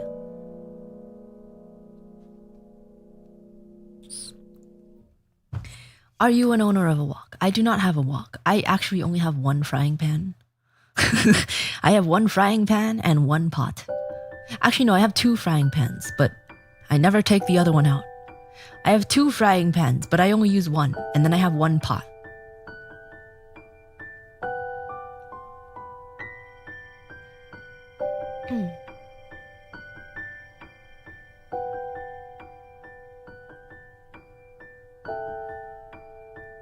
So you have two frying pans and a wok. I mean, technically, sure. It's just a normal pot, though. Frying pan is just a less radical wok. I guess so. Sure. Yeah, I guess. That is two more frying pans than expected. How did you think I cook? What do you think I cooked in? How would I cook without a frying pan?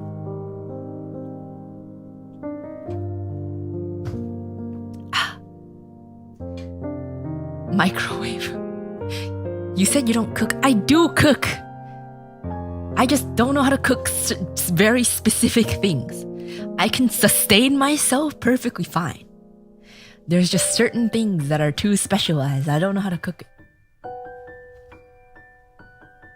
But you said you eat in Panda Express. I used to eat in Panda Express. Used to. Because it was nearby the place that I would be around lunchtime, and I had 20 minutes to get and eat lunch before I had something else to do. So it was the quickest way to get food.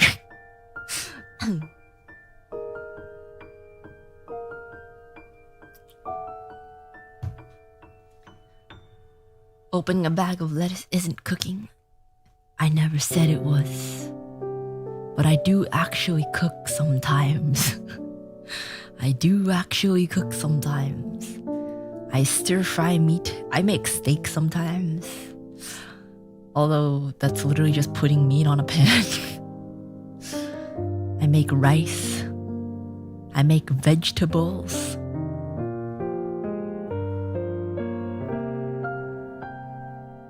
Do you boil water with a pot? Yes, Yes, I do. Aren't you a terrible cook? See, I don't really know why people think I know that sometimes I have incidents, but that doesn't automatically make me bad at cooking. Just because there are a few times that I've found things in my kitchen doesn't mean I'm a bad cook. That just means after I cooked, I did not take care of the rest of it.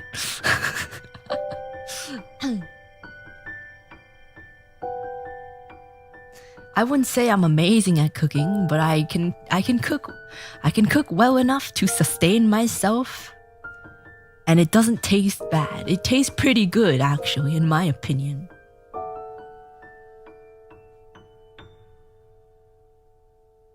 Uruka's the real thing. Wife material. See, ideally, I would find a husband that knows how to cook well. But if he can't, then he's gonna want to learn how after he lives maybe a year with me. Because I make the same thing almost every single day.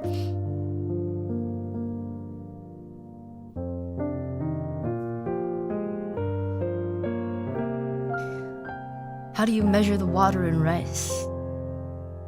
With a measuring cup? Yeah, I have a measuring cup, and I measure the water with it.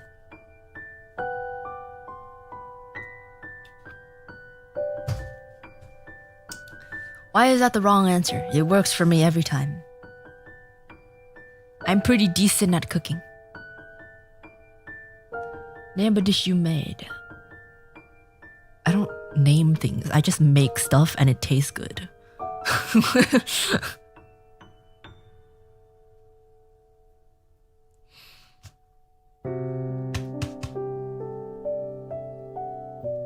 Ugh.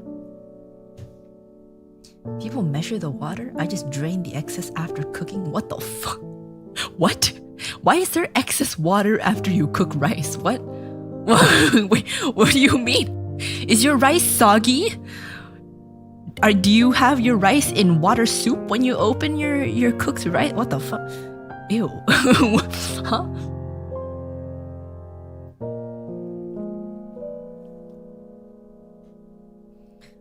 Put tip of finger on top of rice. Fill with water till first knuckle. Easy rice.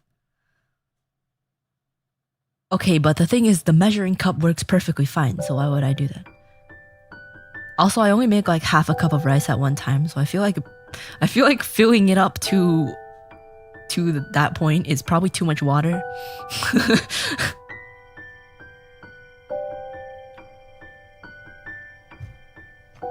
I don't make very much rice at once, so I don't actually need that much water.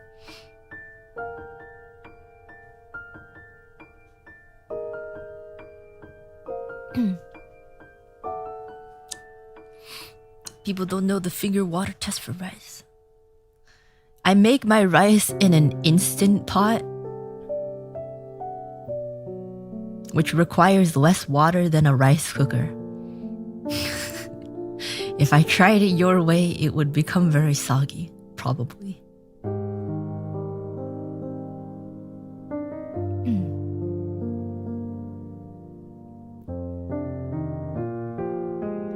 Half a cup is way too little, at least 1 cup.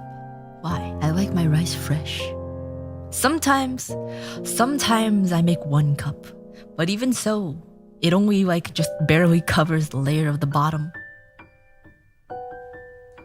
But fried rice is the best with leftover rice. You assume I make fried rice? I don't make fried rice.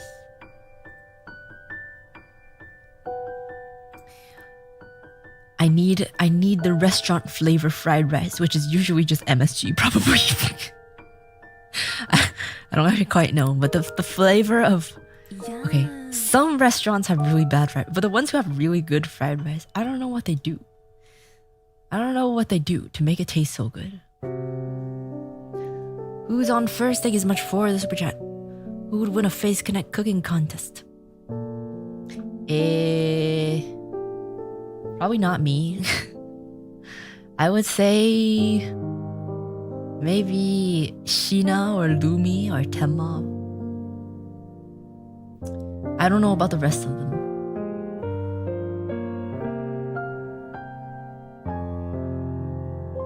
But yeah. I don't think it's the MSG because the flavor, I know I know what the taste of MSG is. It's not MSG. There's something about some restaurants' fried rice that makes it taste so good, and I don't know why. And every time I try to make fried rice, it tastes bad. So I just don't make fried rice. It's not MSG. I know what MSG tastes like. It's not MSG.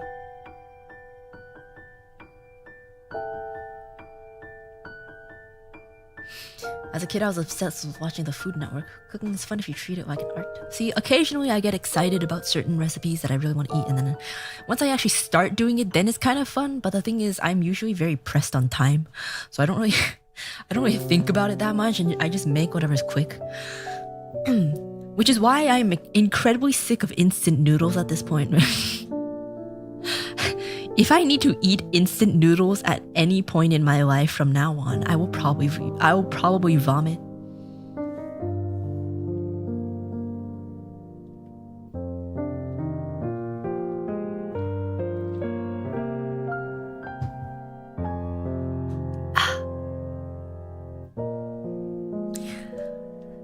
Yes, I know you're supposed to use old rice for fried rice. That is not the issue. There's some kind of ingredient in the fried rice that makes it taste so good in some of the restaurants that I've gone to.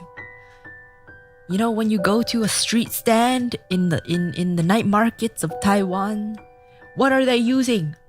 Why does it taste so good? I don't understand.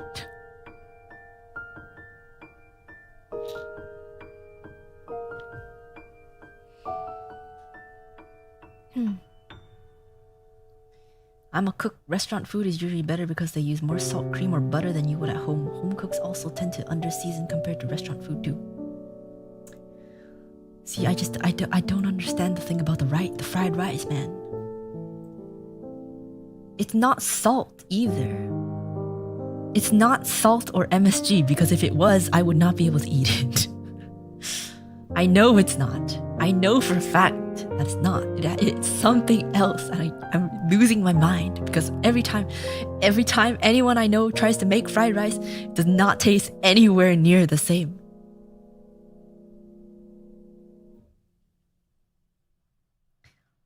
The wok hay. I guess so, maybe.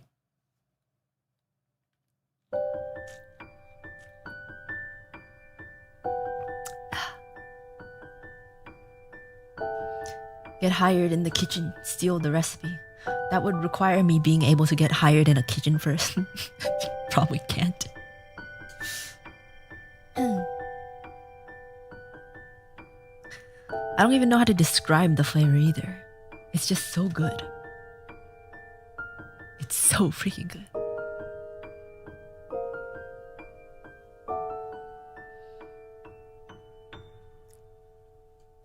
The thing is, like, it's not salt or MSG, and it's like not super oily either. Like, I've been to some restaurants that have like hella oily fried rice. It's really gross. It's not super oily either. So I'm just, I can't figure it out. You know, when you, like, sometimes you get fried rice and it's like brown and oily. That's, no. But you know, it's like, when the fried rice can taste so good without it tasting heavily of MSG or salt and not being too oily, and the rice is so white somehow. How do they do that?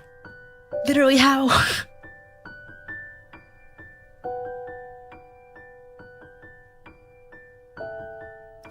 Some people are magic. Some chefs are magic. I don't understand.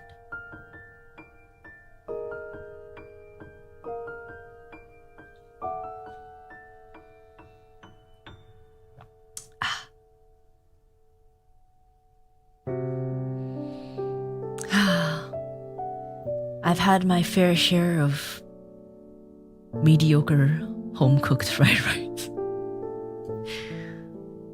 Bear parents used to cook fried rice with purple rice, and it was the worst. I'm not saying they're bad cooks, but it was the worst fried rice I've ever eaten in my life.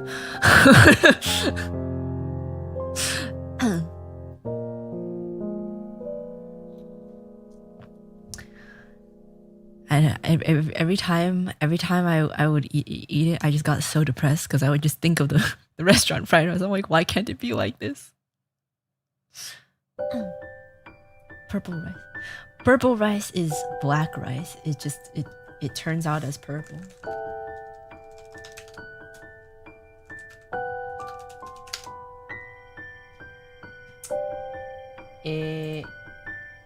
This kind of rice. No, it does sound like you're saying they're bad cooks. No, man. I've said this time and time again. They're not bad. Okay, Father Bear is a bad cook. Mama Bear can make good food. She just chooses not to because she says it's unhealthy.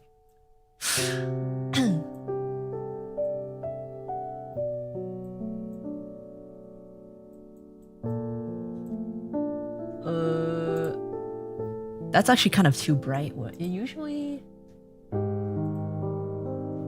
yeah, it kind of depends on how you make it.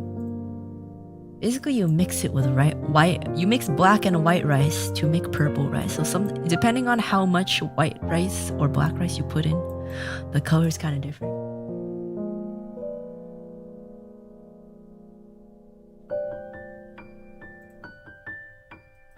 This one,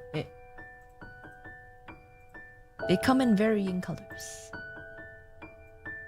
It's not food coloring, it's natural. It's natural. And it tastes, okay, I'm gonna be honest, this tastes really good in Korean restaurants. It tastes really good in Korean restaurants. But not in Bear Family Home.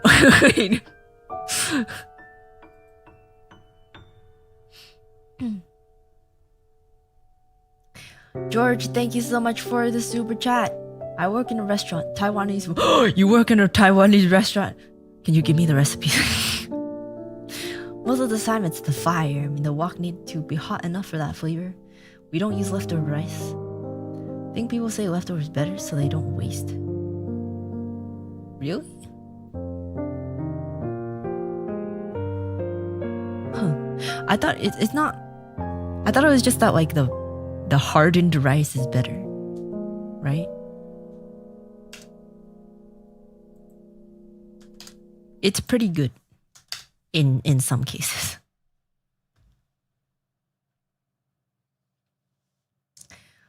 Thank you so much for the super chat.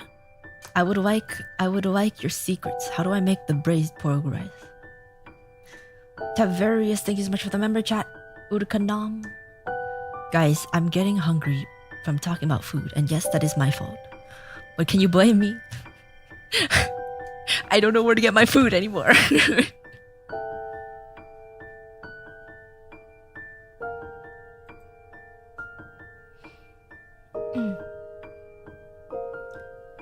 Leftover rice is better because it won't get mushy when you fry it.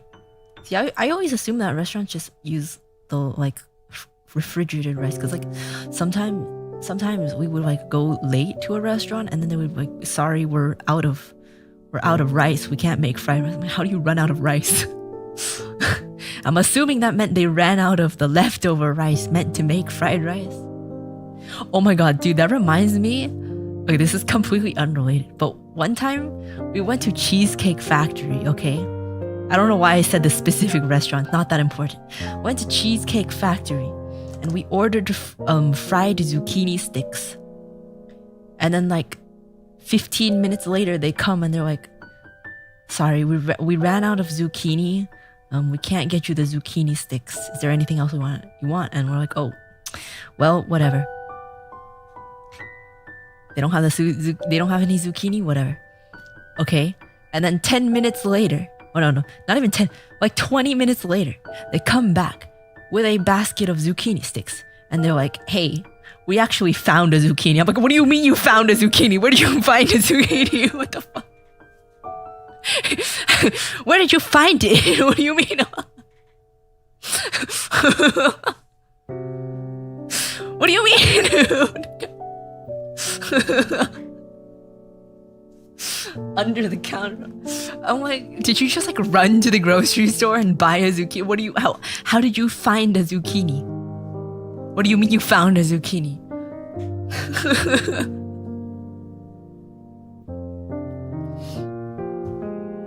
Found inside what? I don't know. They were just like, well, we found a zucchini, so here's your fried zucchini sticks. No, we were not there only for the zucchini. We had other food too. Like we had other food that arrived at that point. We weren't just sitting there waiting for zucchini sticks.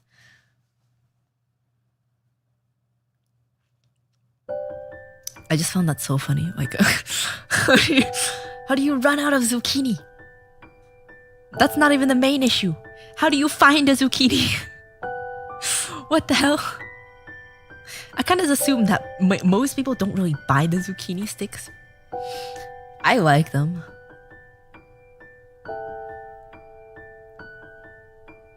But yeah, I suddenly felt a very...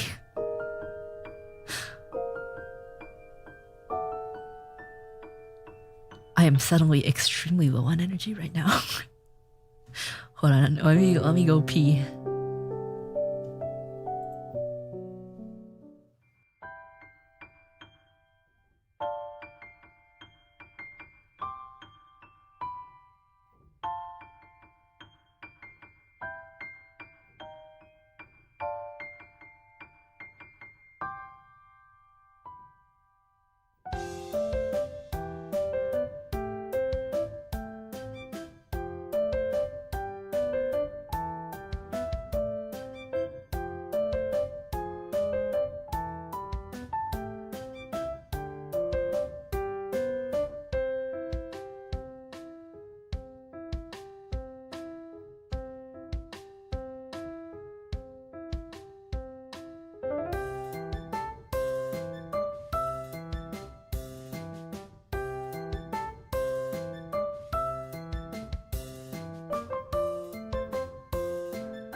I have returned.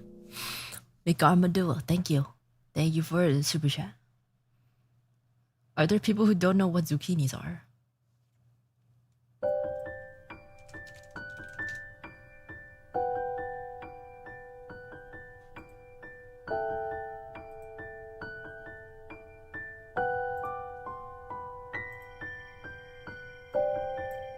These are zucchinis.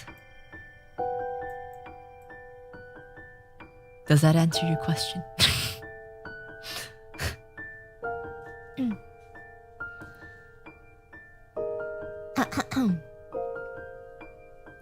Do you actually do that little dance during pee break, Uruka? What do you think? What do you think? Of course I do. Why would I lie to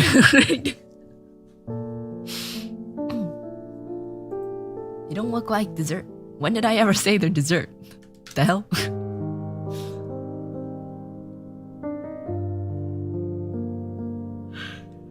My toilet is not very far away. If you don't count the wall in between, my bathroom is 3 feet away from me. If you don't consider the wall that's there, my toilet is about 3 feet away from me right now.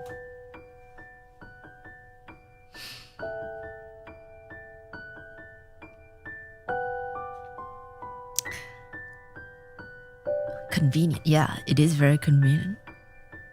Doesn't take very much time at all. See, people are like, how are you so quick? Did you wash your hands? I'm quick because it's so close by. She said she's in the kitchen and I'm sure it has a sink. I am in my kitchen and my bathroom and my bedroom all at the same time. Actually, that sounds kind of weird. I have a kitchen and a bedroom and a bathroom, but they're pretty much all in the same room.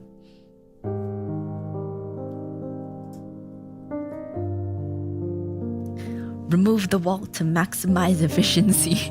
No. You weirdo. You weirdo. Studio apartment people will be like, yes, this is the room. Yeah. This is the room. This is it. I do live in a studio. Sounds gross. Okay. It's not like you can see the toilet, okay? There's a wall and a door. But it's like right next to me. It's actually not that small. It's a pretty large apartment as far as studios go. I'd say it's probably around 500 square feet. Although I don't quite remember how much a square foot is.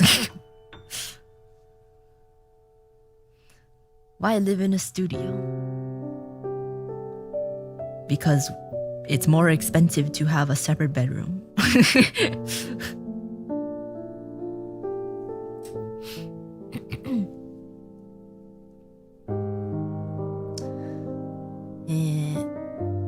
Have you ever streamed in the toilet? In the toilet? I've never been inside of the toilet, if that's what you're asking. I've never gone inside of my toilet.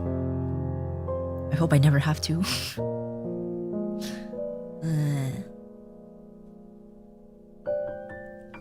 I've streamed in my bathroom before. I did the bath stream in my bathtub, which is next to my toilet. If you cared to know.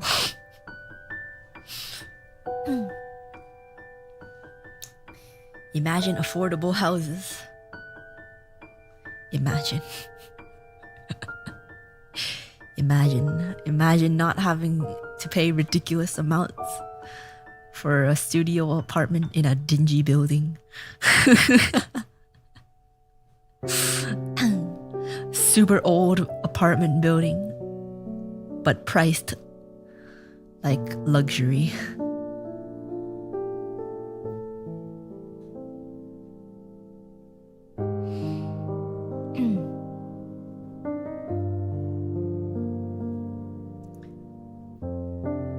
How can someone live in 500 square feet? I was looking at houses that were 12,000. Yeah, because that's a house. Houses have several rooms in them. You don't necessarily have to use all the rooms.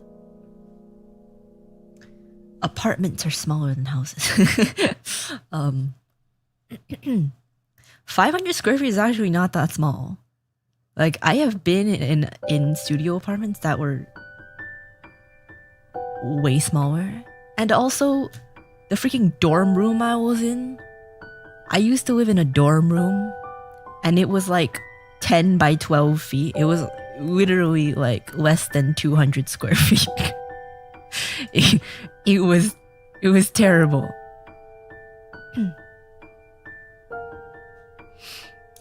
But yeah, it's tiny. It's not that small. You can fit like 3 cars in here. Maybe 4. 3 or 4 cars, maybe.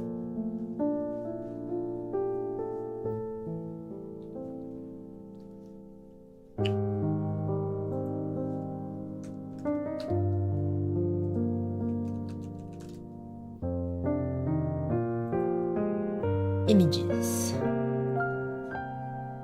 It's really not that small.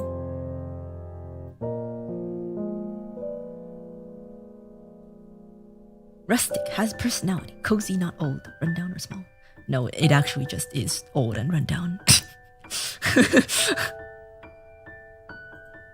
If you disassembled the cars, maybe 5.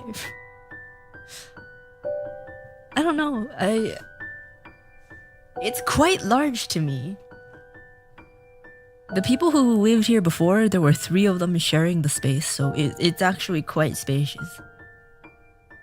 Like, there were 3 people living in here. There were 3 queen beds and 3 desks. So it is quite spacious. At least, as far as studio apartments go, they can be a lot smaller. I've been to a lot smaller studio apartments. My bathroom, however, is very difficult to close the door once you're inside because of how small it is.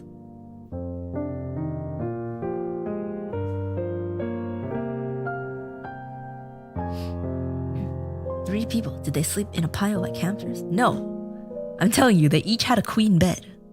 And they all fit in the room, along with each of their own 3 desks.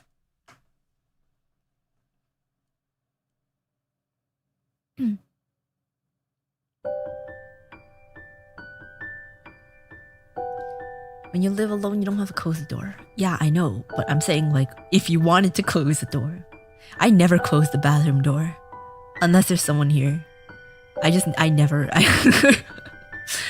like literally just, because it's like one room, I can literally just like strip one at wherever I want and then just walk into the shower. It's great. Like, it really doesn't matter. Like, anywhere I am, it's like, well, time to take a shower now. I just take off everything and walk over to the shower. It's great. It's amazing. It's very convenient.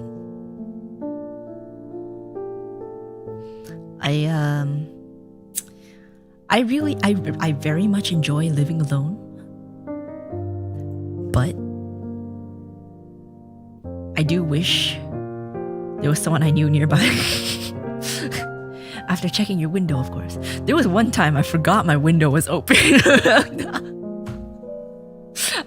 I forgot my window was open. But I don't think anyone was outside, so it's okay.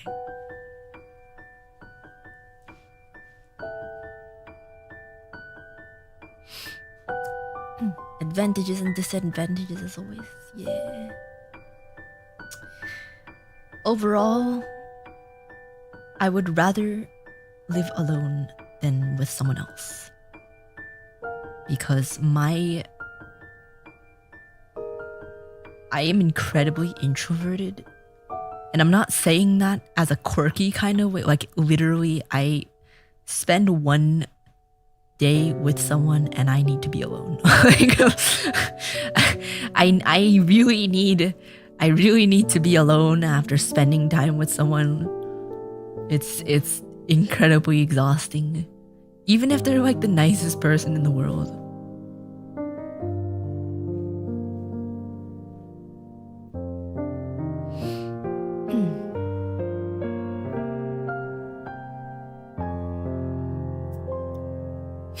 Uruka strips and showers. Her neighbors.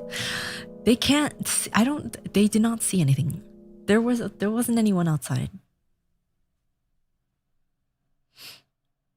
It's draining dealing with other people. I don't know. That when you word it that way, it sounds kind of mean. But like, no matter who it is, it's like you can be like the funnest person to be around. I can't. If I spend one day with someone, I need the rest of the next day just to recuperate. I need to recover. Especially if it's a very high energy. Like, I very much like high energy people. But I swear to God, like, even just 2 hours with a high energy person, I need to go. It's so exhausting. Like, nothing against them. I am just very, very introverted.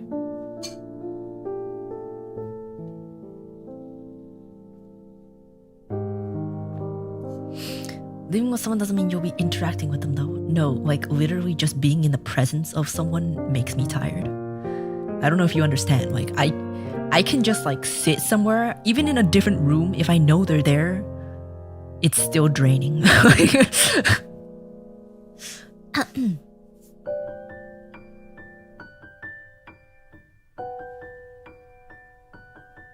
You're not gonna like having coworkers? I already have coworkers. What do you mean? I've dealt with coworkers before. Most of them are very nice. Most of them are very nice people. But I need some time. I need time.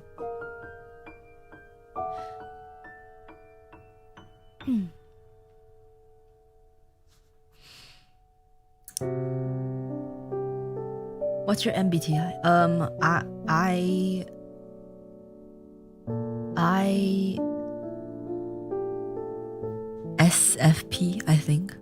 It used to be INFP, I'm pretty sure. It was INFP for a long time. Like I take the test pretty regularly, like every 2 years or so. I was INFP for a really long time, but I think it was the last year or something. Either last year or the year before that it suddenly changed to ISFP. And that's what I've been consistently getting ever since then. I don't exactly remember what the S and N mean.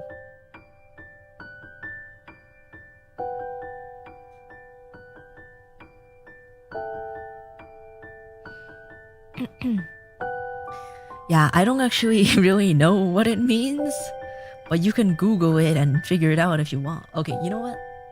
Let's search it up. ISFP personality. ISFPs are quiet, reserved, perceptive, and sympathetic individuals with little desire to lead or control others. They usually choose careers where they are given a great deal of autonomy, so their natural artistic abilities can operate at their best and allow them to be consistent with their strong core of inner values.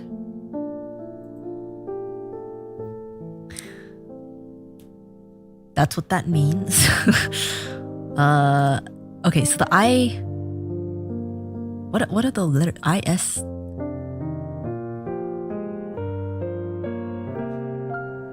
ISFP, except the S stands for observant. Why does S stand for observant? What is that? The I is introverted. The S is observant. F is feeling, and P is prospecting. Not really sure what that means. Why?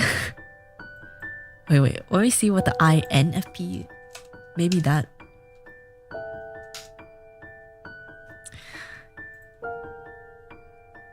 Okay, so the N in INFP means intuitive, which is like a little less weird. Why is observant S?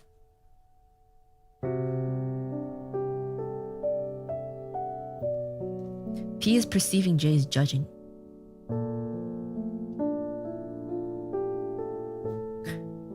That's what the 16 Personalities website said.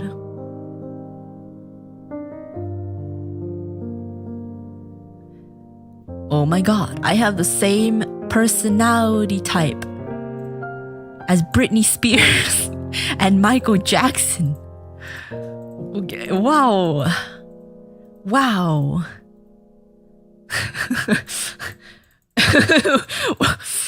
Okay.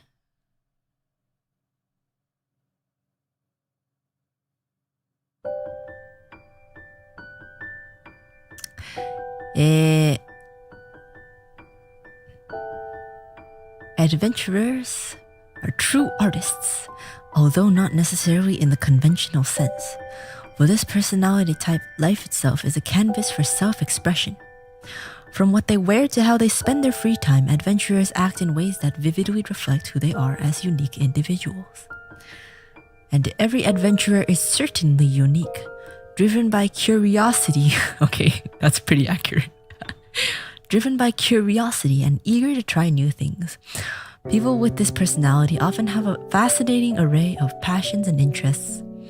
With their exploratory spirits and their ability to find joy in everyday life, adventurers can be among the most interesting people you'll ever meet. The only irony? Unassuming and humble, adventurers tend to see themselves as just doing their own thing, so they may not even realize how remarkable they really are. I am not remarkable though. I am not remarkable though. Do I have to be remarkable to be an ISFP? Maybe it's wrong then.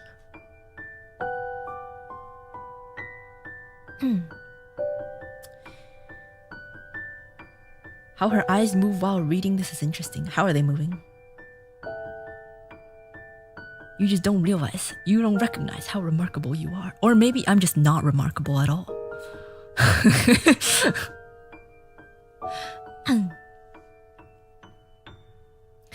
But I guess that's what the description says. I'm just doing my own thing. Oh my god.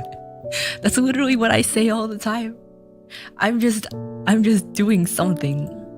It's not really that remarkable.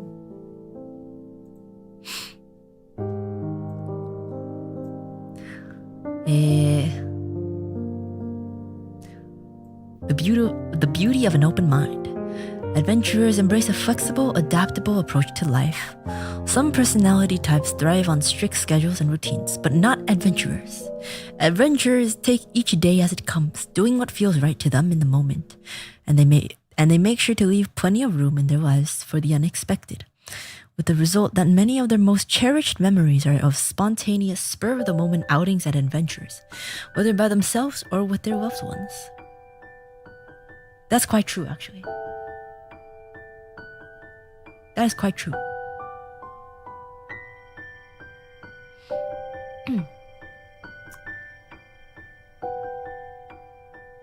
This flexible mindset makes adventurers remarkably tolerant and open-minded. These personalities genuinely love living in a world filled with all kinds of people. Okay, maybe a little less true. Even people who disagree with them or choose radically different lifestyles.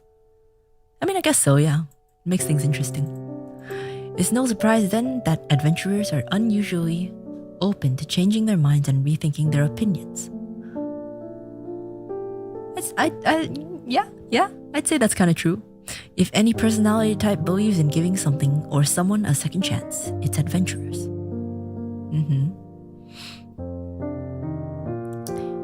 Adventurers want to live in a world where they and everyone else have the freedom to live as they see fit without judgment. I want to, but it'll never happen.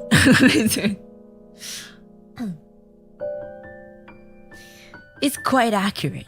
Yeah. Oh yeah, if you guys haven't taken the test before, go to 16personalities.com.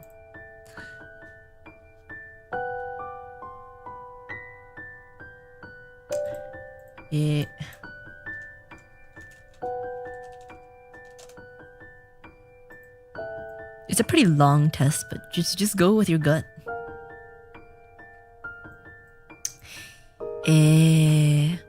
That said, adventurers go with the flow mentality can have its downsides.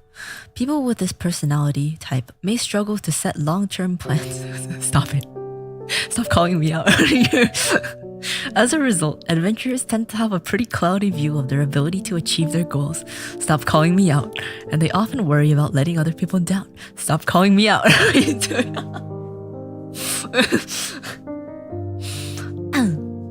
Adventurers may find that adding a little structure to their lives go a long way towards helping them feel more capable and organized without quashing their own independent spirit. Stop calling me out. Stop it. Living in harmony. Okay. Oh no. In their relationship. Oh no. I'm kind of scared. What do you guys think it's gonna say?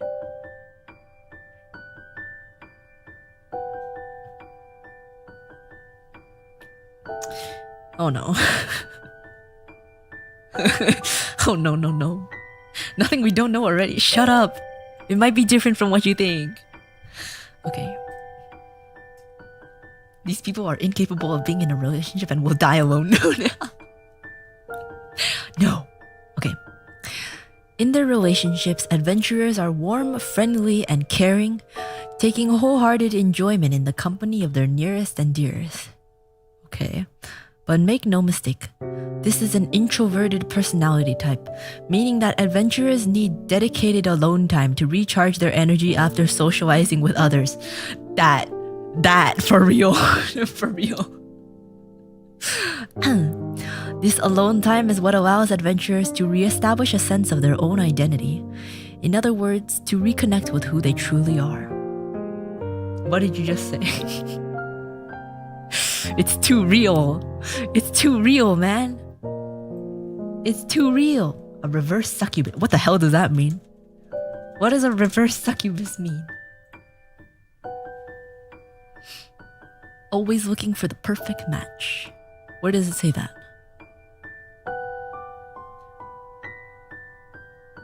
It's not that we dislike company, it's that company is emotionally draining. Yeah. Like, whenever I hang out with people, like, I always overshoot my mental energy. I'm like, let's hang out for a really long time. Before I realize, like, 3 hours later, I'm just drained.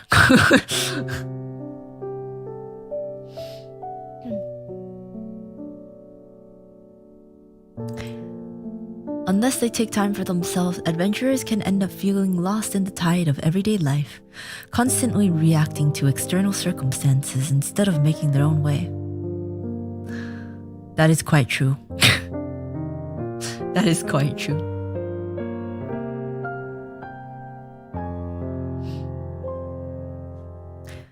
Creative and free-spirited, adventurers march to the beat of their own drum, and it would be easy to assume that they don't particularly worry what other people think of them. But this isn't the case. Not at all. Not at all. Adventurers are thoughtful and perceptive, able to pick up on people's unspoken feelings and opinions, and it can upset them if they don't feel liked, approved of, or appreciated. Getting called out a little too hard right now. When faced with criticism, it can be a challenge for people with this personality type not to get caught up in the heat of the moment.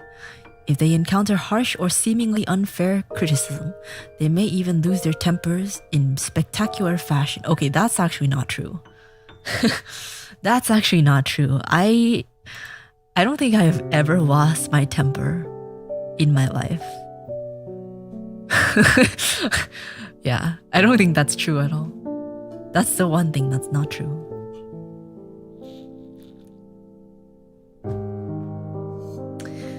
But there's good news too. Adventurers live in the present and they know that they don't need to dwell on past hurts or frustrations. Rather than focusing on how things could be different, people with this personality type have an incredible capacity for appreciating what's right about life just as it is. So true. Everywhere they look, adventurers can find sources of beauty and enjoyment that other people might miss. And this perspective is just one of the many gifts that they share with the world.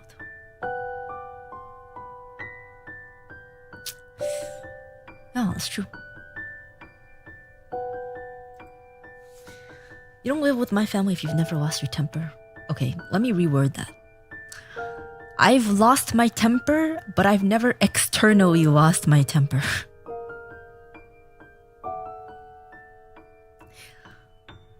Even if I lose my temper, I keep my cool outwardly. Or at the very least, I don't lash out completely. Okay, maybe I lashed out a little bit. But only to either their parents or myself.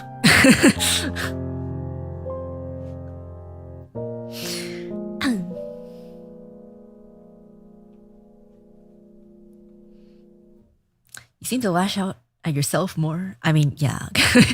I mean, especially now, because I live alone, yeah. You keep changing your explanation. See, I don't lose my temper with like other people. It's just with bear parents. That is, I don't know what it is. That just makes me a huge brat. Once I am encountering them, I'm normally not like that. I feel like people are usually like that to their parents, though.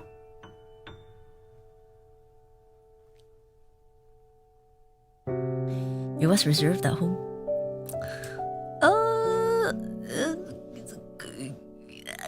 I don't know. I don't know if I would say less. I'm definitely more reserved with them in a lot of ways. But I guess temper-wise, I allow myself to lose my cool more. But that's mostly just because I was stuck with them. You know, if I don't stick up for myself, who will?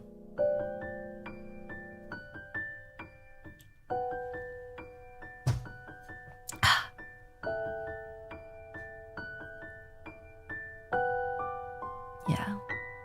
You are a huge brat. You just feel more comfortable with them. I'm not. Normally.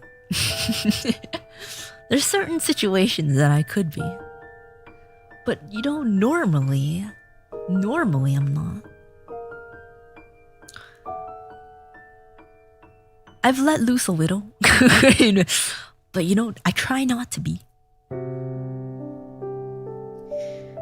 Yeah. But normally, I don't lose my temper. I am quite easy to work with, I think. I would like to believe.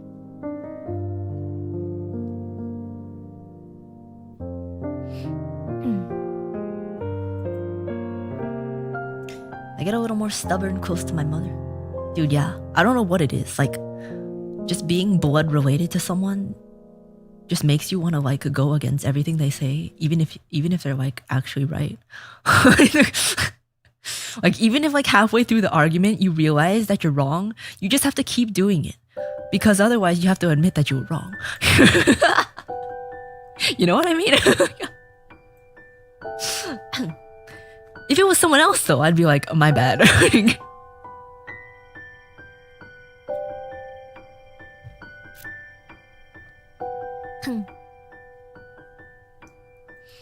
But yeah, that's my personality type.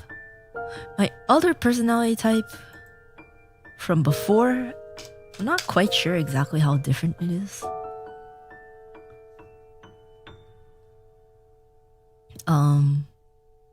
It's quite similar.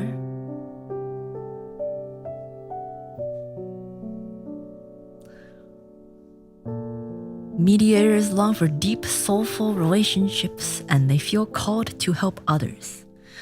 Yeah, I mean, on some levels, this one is still true. Mediators may sometimes feel lonely or invisible, adrift in a world that doesn't seem to appreciate the traits that make them unique. I feel like I'm a mix of them both. Because this is the one that I used to always get, and then I changed to the other one, but they're quite similar. When I think of mediators, Uruka doesn't quite come to mind. Why? I'm more capable than you believe.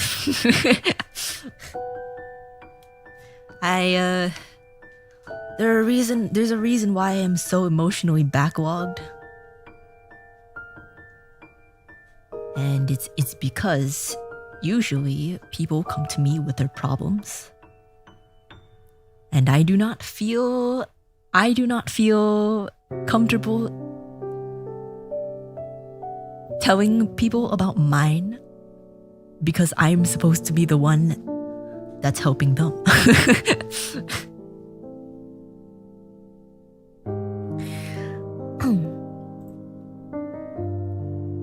It is a difficult thing to work around.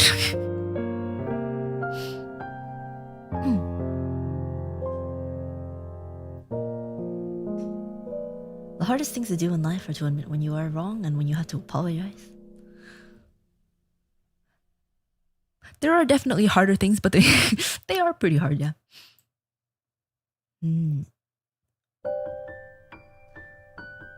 Thank God I am never wrong, and I am always accepting of other apologies. Yeah, I am a very forgiving person. Like it's quite difficult. It's quite difficult for me to actually dislike or hate someone.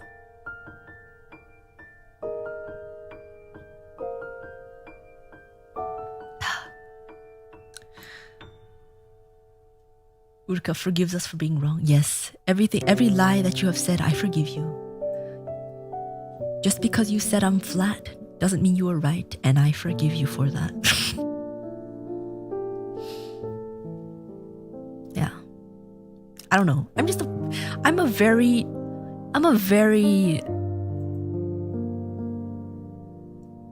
how do you say it?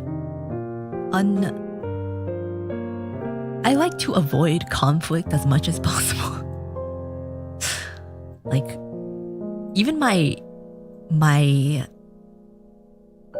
tolerance for bad food stems from just like I don't want to like I don't want to complain. I don't want to complain about it. Like my standards for food at restaurants is really low. It's incredibly low. Like, as long as it's edible, I'll be like, that's pretty good.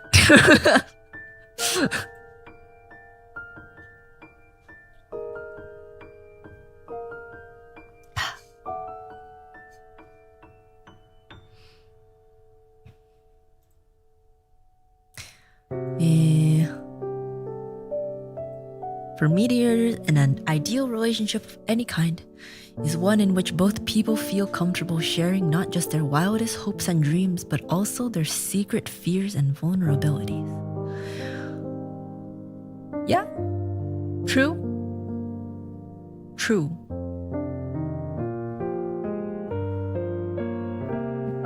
Conflict averse. Yeah, I don't know. Like, I just try not to get involved in things. Like, maybe there's a difference. I don't know. I just try.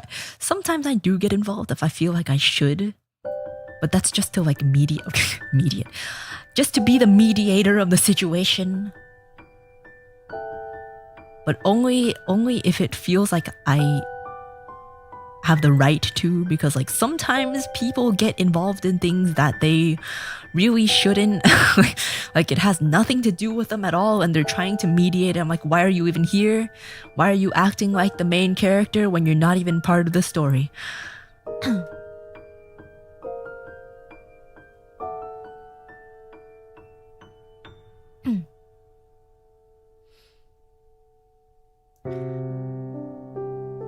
I'm a forgiver, but the more I'm having to forgive turns into indifference, because whatever, man, YOLO.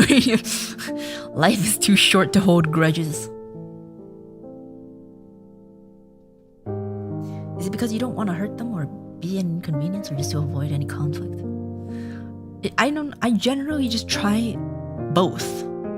Like, I want to avoid conflict, and I also want to avoid inconveniencing people. And I do my best not to hurt people.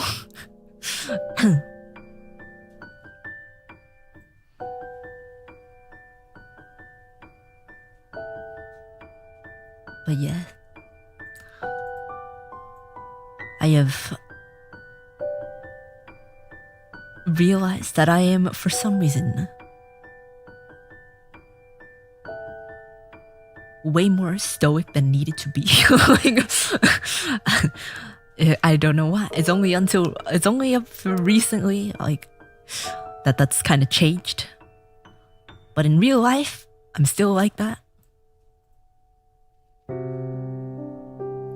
Don't go to anime cons, too much drama. I've had to mediate twice in my life and I expect more. See, the thing is, just go to anime cons and don't talk to anyone and you're fine. Don't befriend anyone at an anime con and you're fine.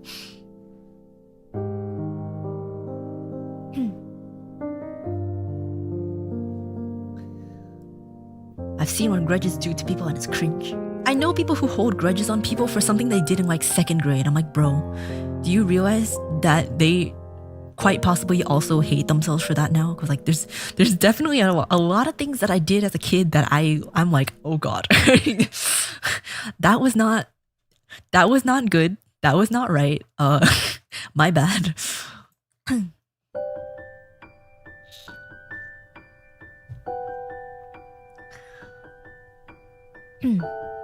Part of your self-hypnotism into the stoic tomboy character. Maybe. Possibly. Maybe. Perhaps. I don't know, man. Zil, thank you so much for not the member chat.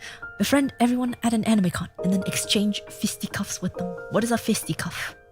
I don't know what that is. Google, help me.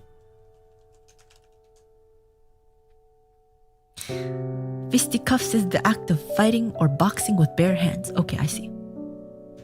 See, that's what we're trying to avoid here, Zil. That's what we're trying to avoid here. But thank you. Thank you for your contribution. I don't think that would be ideal. It's probably not ideal. Zil went around fighting everyone at Offkai. Did you fight Sakana? I will allow you to fight people as long as you fight Sakana as well. How does Bear not know this? I generally don't fight people, either physically or verbally. Like, I'm quite bad at not even fighting, just like standing up for myself in general. Like, if someone says a narrative in one way, I'll just be like, oh yes, sorry, my bad. And then later on, I'm like, damn, I'm kind of stupid. That's not actually what happened. But in the moment, I'm just like, just do whatever they say now, and it'll end quicker.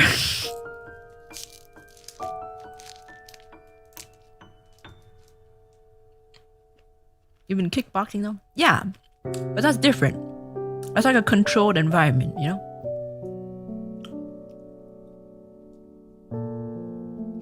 I say sorry too so often too.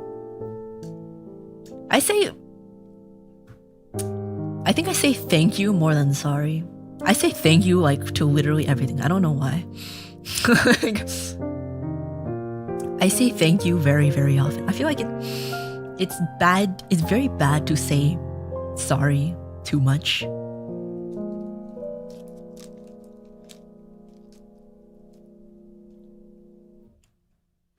Like, in my opinion,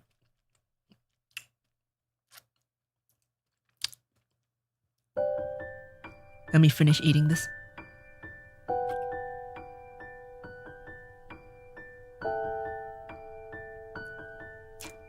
Call me an asshole if you want to.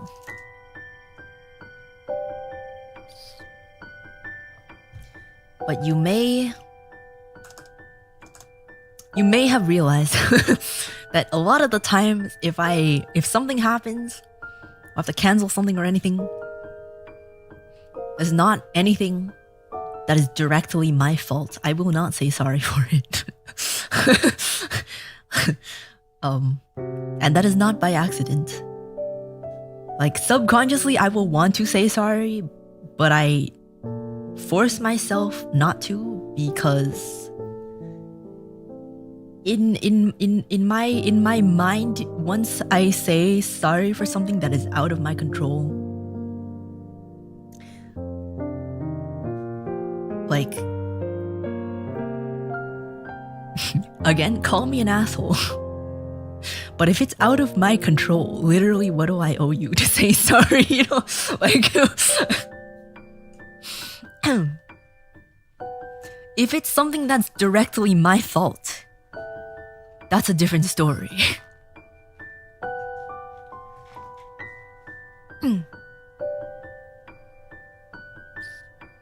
And even if subconsciously I still want to say sorry, you know, like in real life I do that, but I'm incredibly careful.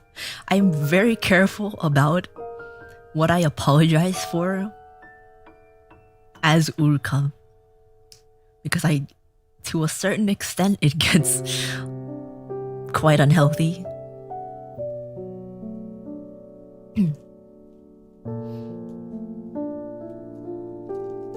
If anything, if there's anything that I've held up, it's that.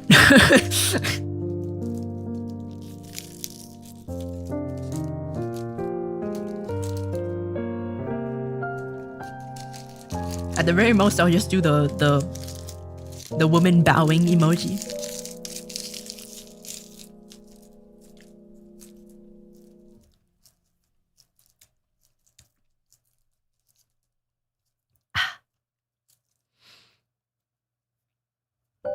You need to triple down when you're actually wrong. Just gaslight everyone else. Bro.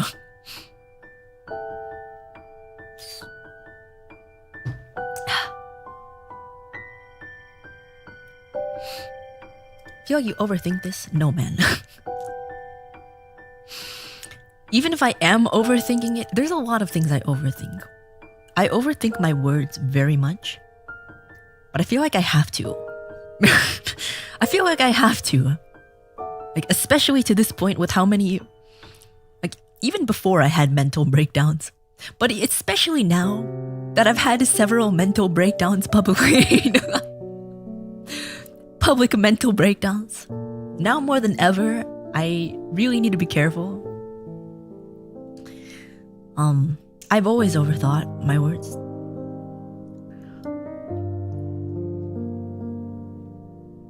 But yeah.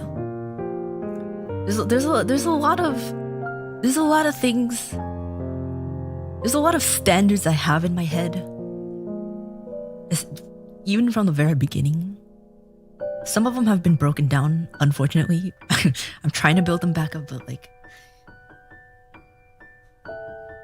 that is my way of keeping myself safe. So it's not that I'm trying to be an ass or anything.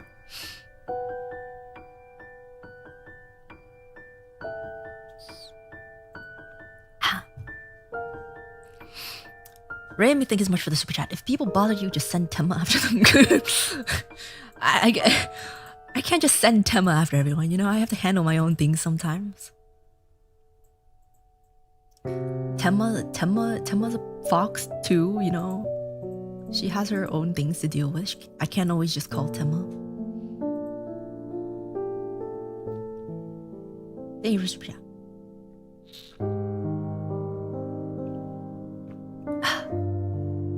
Group mental breakdown. There are, okay, believe it or not, if I explained to you every single brain process that I had, you'd probably think I'm insane. The amount of things that I overthink, the amount of how careful I am with what I say, you'd probably think I'm psychotic.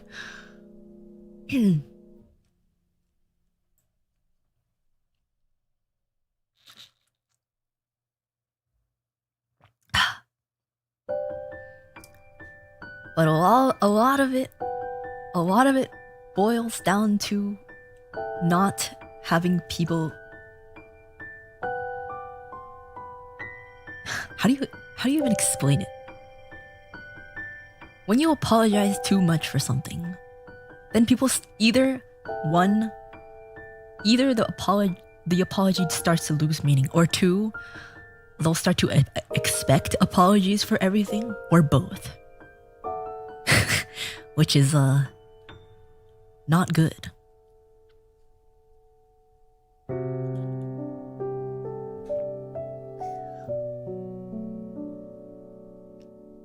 You calculate the amount of air you require to make the most efficient response to something like, how are you?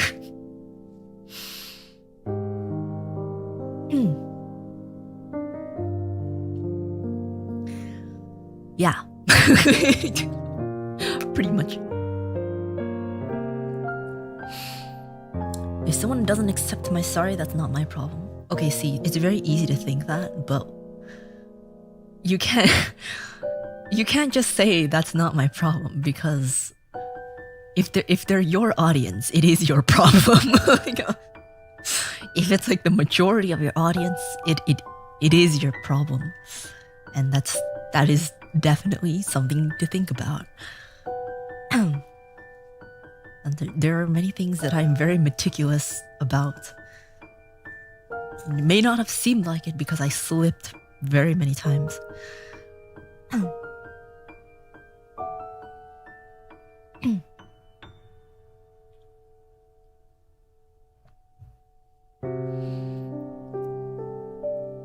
Could also imagine before you have a conversation, you might go through how the conversation's supposed to go a few times. I do that so much. Even like months ahead of time. Months ahead of time, man.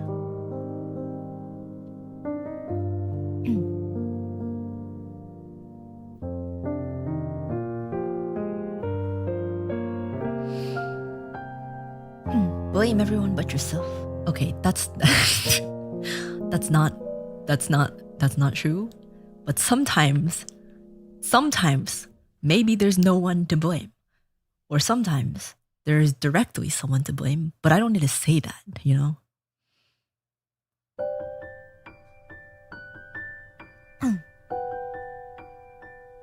Don't let anyone make you a scapegoat. Yeah. Like, I am very much the doormat type. Like, if it doesn't concern me that much, I would just let someone walk over me. I really don't care. But if I make it seem like I am, then it'll happen more. So if I make my general demeanor less like that, then it happens less.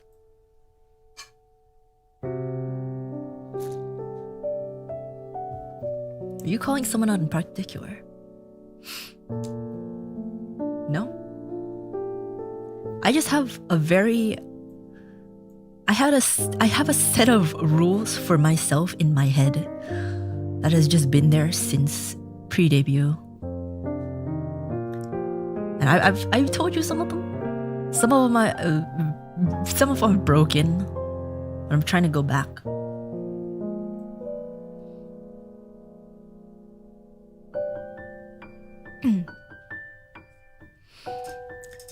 Just things in order to protect myself. But unfortunately, lost my way a little bit with a few mental breakdowns.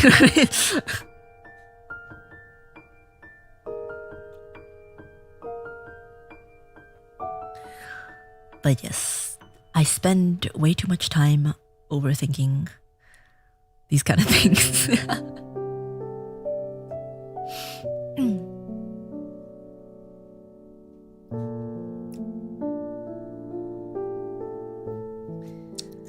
It happens.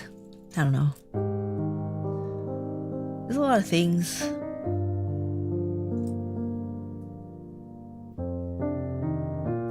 There's a lot of things that I have done, have said or done, that I'm like, shit, man, I'm kind of stupid. Breaking down everything you built up, kind of dumb. But what can I do now?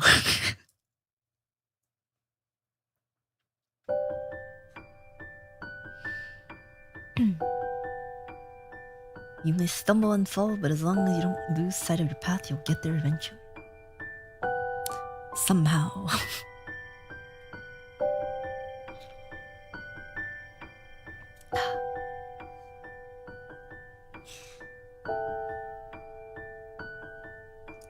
After over 2 years of streaming, and you're bound to have done and said dumb stuff. Yeah, I don't know. It's a mixture of like just things that were happening, even on like outwardly at the time. Just myself, and just like internal kind of things. It does not make any sense, but yes. Background noise, thank you so much for the super chat. Mistakes are probably not as bad as they seem. They're pretty bad, but thank you. Thank you for trying to reassure me. Ray, thank you so much for super chat. Damn it, Uruka, that BGM makes everything sound sad. It's supposed to sound calm. It's supposed to sound calm. I don't know. At some point, I had these set of rules for myself that I gave myself in order to protect me. But the thing is, they made me seem less human. And I guess that's what I wanted to go for. But in tandem with some other things, when people start to value human emotions, I started to let go. And that was my mistake.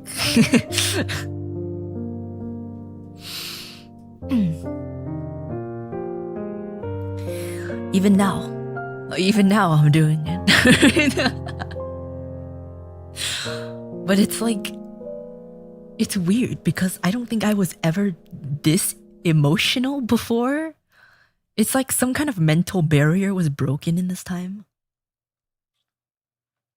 I was definitely never even like that emotional.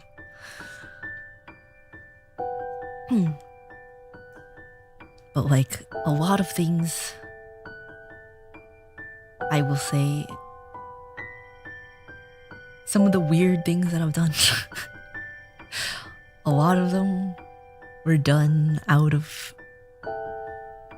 fear, mostly, I would say. It's hard to explain if you're not in the same situation, I guess. But I don't know. Like,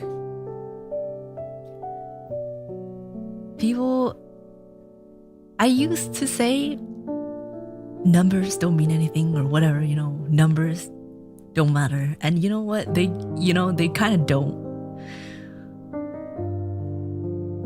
But in a business perspective,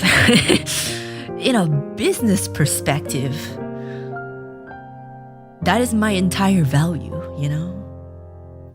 Those numbers are my entire value. And at some point,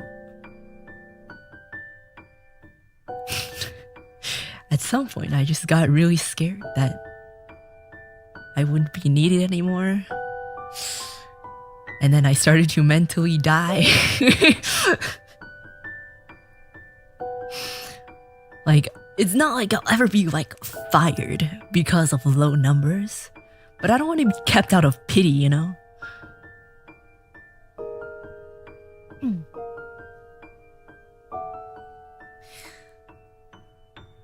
Feelings and business are two separate things, even if they can align. They are.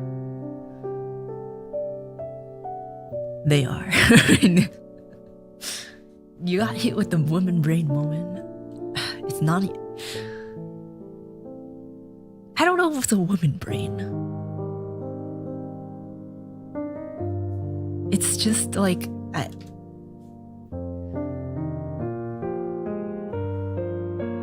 I don't know how to explain it. I'm not sure how to explain it. But like, I joke all the time, but like, I literally am. My sub count is moving so goddamn slow. And it's not good to look at that, but also at the same time, it's like, damn, that is a reflection of who I am. So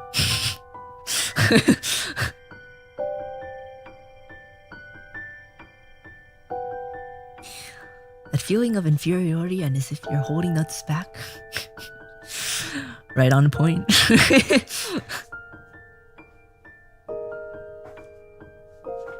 I can't help but feel that I'm losing the company more money than I'm gaining.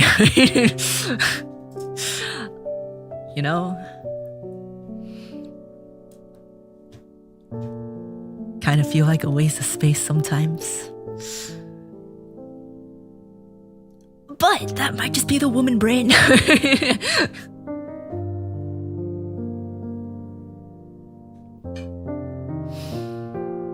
I don't know. It's a difficult situation.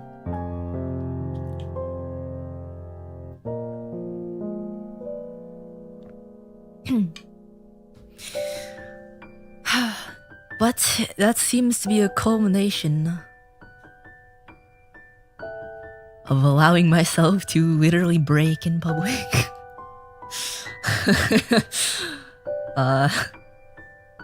It was all fine before then. But I guess it was all bound to come tumbling at some point.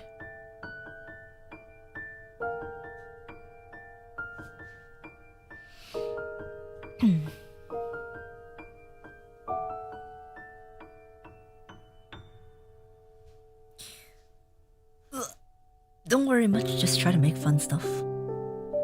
That's what I'm trying to do. That's what I'm trying to do.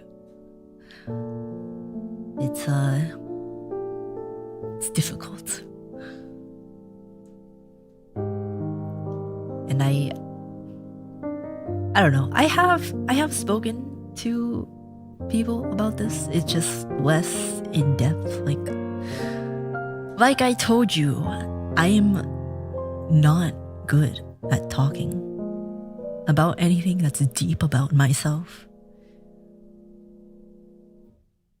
If it's with an actual person.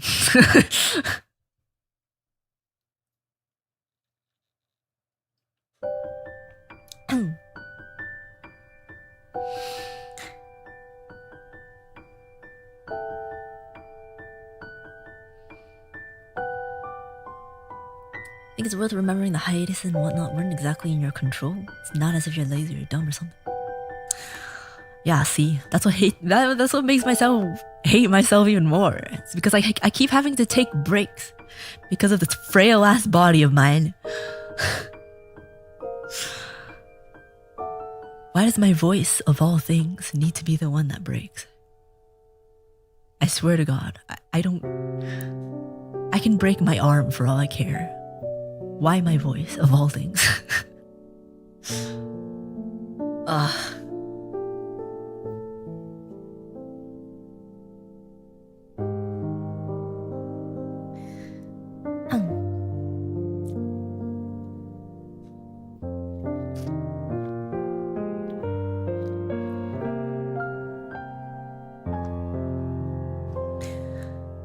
Then you couldn't play violin. I have tendinitis anyway. It's like my body hates itself or something. Can barely do anything that I want to do. It's great.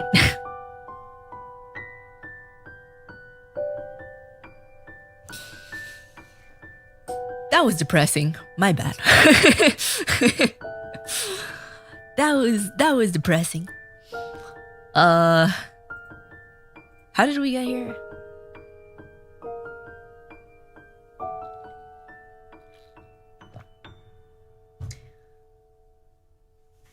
Very much not in my control for a lot of things.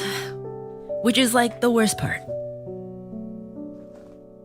But also, it like could be, cause like, I'm like, what if I did blah blah blah, then maybe blah blah blah, but then like that's just a hypothetical. Really shouldn't blame myself for that, but I do.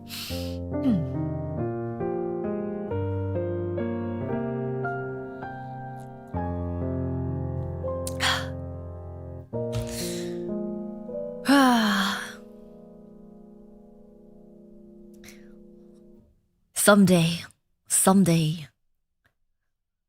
I won't have to worry, but that day is not today. Yes. Background noise, thank you for super chat. Real talk, hope talking to us helps. See, every day I'm like, I will not talk about these kind of things. And then I do. And I'm like, fuck, right?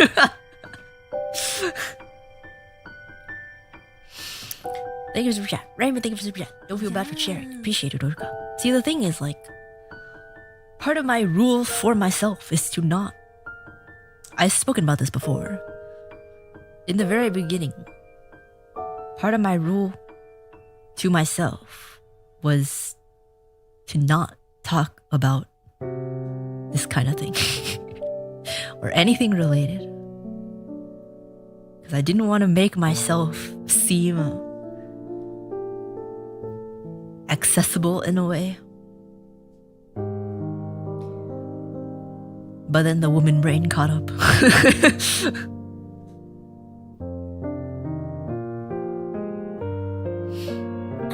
What the Afkai were displayed on the large wall banners. The first time I saw those while helping setting up the place, I had a surreal moment, like the small corpo and talent ascended. Afkai was so great, man. The amount of endorphins, is that the right? Is it endorphins or serotonin? I have no idea. The amount of endorphins I got from Afkai, it was amazing. The happy brain chemicals. It's what's on your mind. It's split. On one hand, you don't want to be the negativity you become Urka. On the other hand, bottle, it doesn't help either. Yeah, see, the issue here is that I don't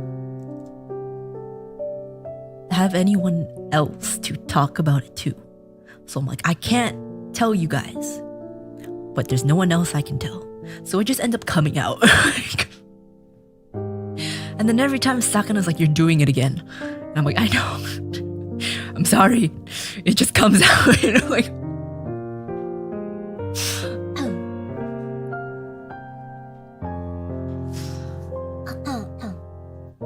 my image of you changed forever, like you were a true rising star. Thank you. I'm glad you think so. Thank you. I really appreciate it. Thank you.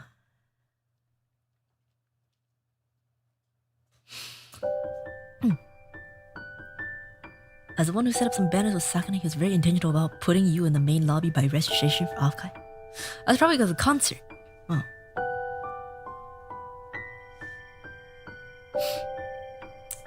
Yeah. I suddenly remembered.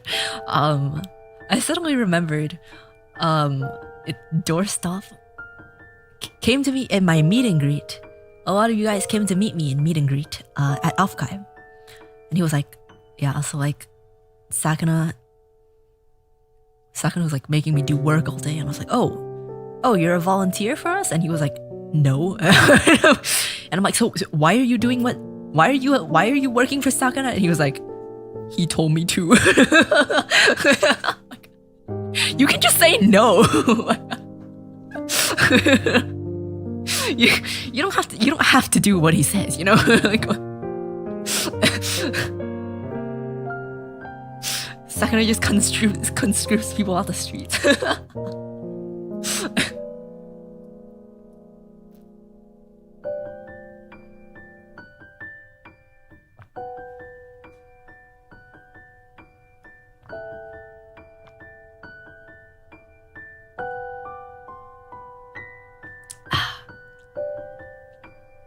Yes.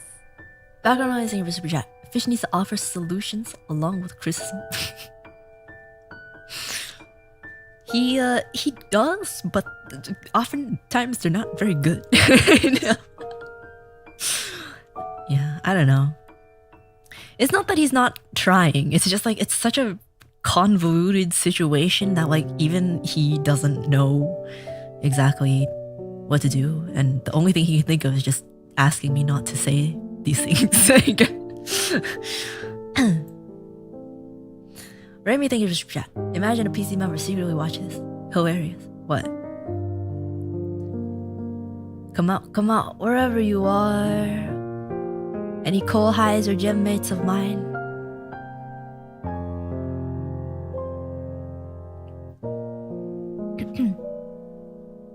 Fishman boss energy. People that don't even work for him obey. Dude, what is it about?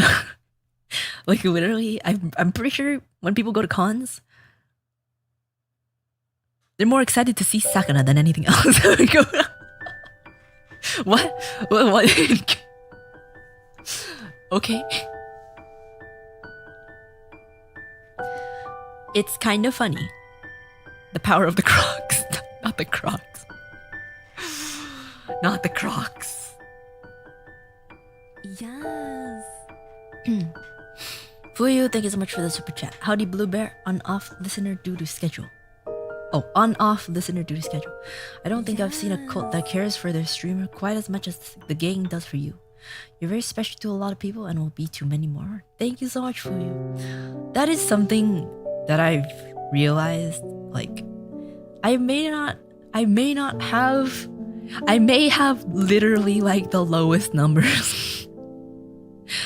But like, you guys are very, very dedicated. And you know what? I actually do appreciate that a lot. It's hard to remember sometimes when your mind is in the fog. But I really do appreciate it. You guys are very, very loyal, Urufu gang. Which was very clear at Offkai. Jesus, there were so many of you.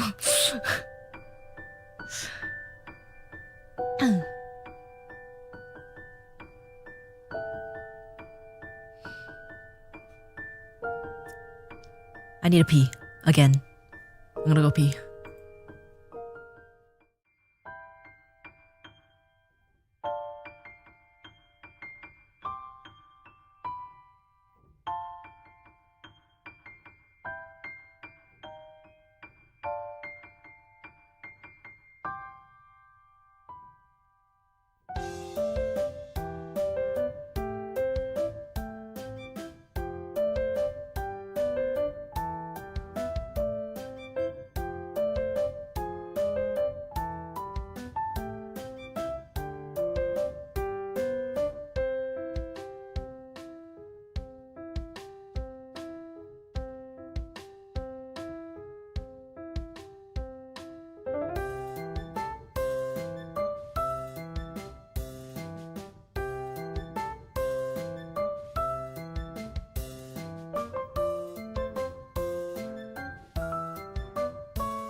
I am back. Armadillo, thank you for the super chat. Thank you.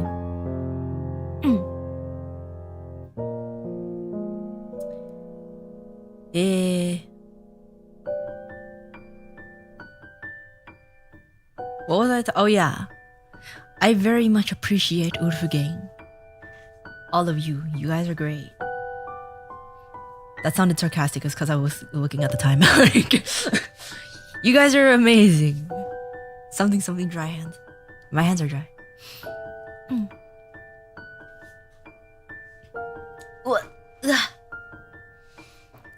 Put off by the whole peeing thing in the queue. Oh, you're put off by it? Oh, sorry. My bad. You're put off by it? Sorry. Didn't mean to put you off. My bad. Sorry. What's the problem?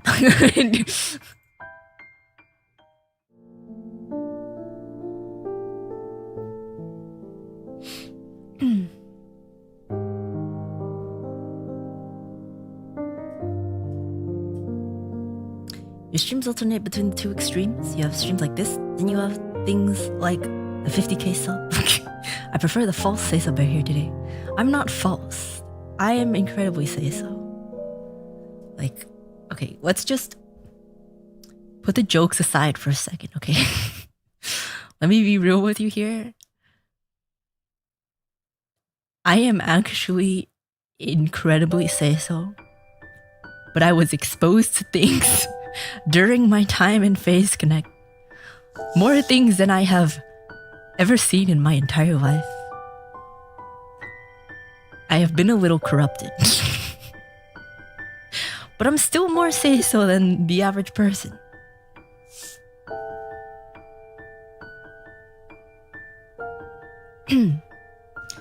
I've learned more than anyone should in their entire lifetime about certain things. But, you know, I can't exactly just extract that information out of my brain.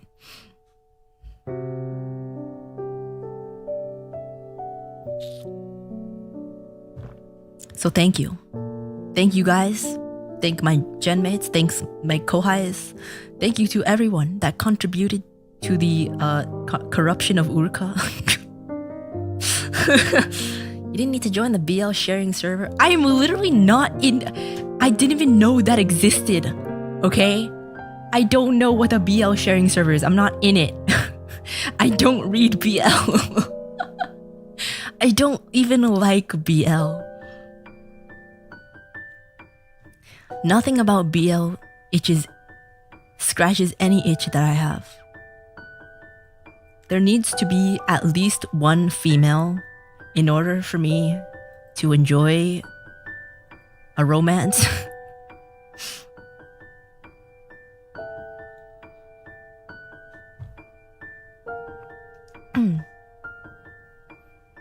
Is that even allowed in PC? I'm pretty sure it's not like a company, like Sakana's not in there. It's just like some of them were like, oh, you like BL? I like BL too. And then they just made like a chat for it, I guess. I don't know because I'm not in it. I don't want to be in it. Iori and Leah love talking about it. Yes, they do. But I don't, because I don't read any BL. Iori in particular really, really likes to read BL. And it really... it's kind of odd considering how she is. Like, on one hand, she's like very... how do you say it? In terms of, you know, that subject, she's more conservative about. But then the moment you get to BL, she's like all in, you know. I don't get it. It's so weird. Like, it's so strange.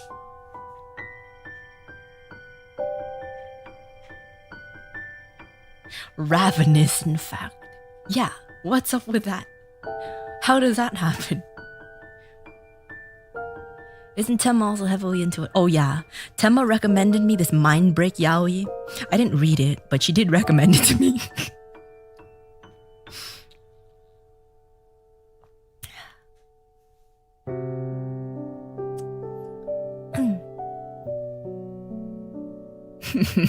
I will now meme that Sakana's in it. He is not. But you may believe so. I will allow you to believe so. Why did I suddenly just turned into some kind of like historical... You may believe so. What the fuck? Where did that come from?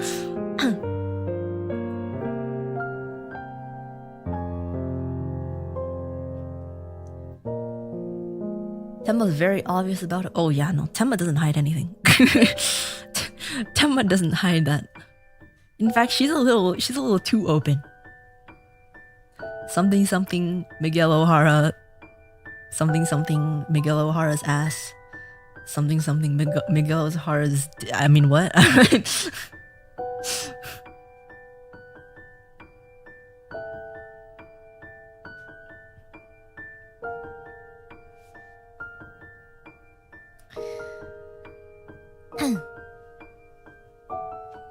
I see what you mean about overthinking. What? I'm not even talking about that right now. We're past that subject. Am I overthinking about yaoi? I don't even think about yaoi at all. Sakana did say he had little boyfriends when he... What? That's probably wrong. Sometimes Sakana words things very weirdly. Sometimes he words things really weirdly and like he doesn't even realize it. Like, I forgot the context. But there was like a character in something, and then he points at it and he goes like, "That's my big boy." Like, what? Yeah. Okay. Sleepy Dan, thank you for the super chat. Cheer up, Wary Bear. You're very talented despite what you may think. I love your voice even when it's broken. Keep it up. Thank you. I appreciate it. Thank you so much. Thank you for the Uruka hearts. Thank you.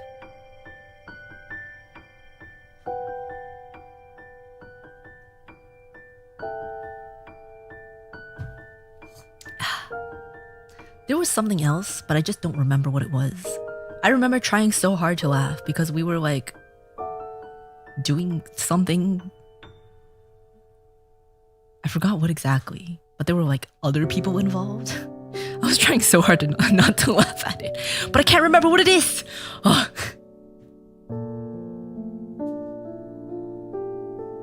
But yeah, believe it or not, I am Say So.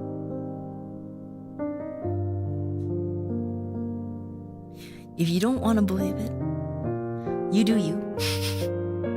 But just know that in my heart, I am incredibly Say So.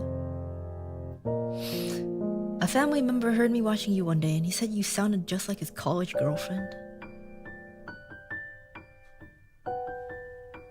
Couldn't be me because I've never dated anyone in my life.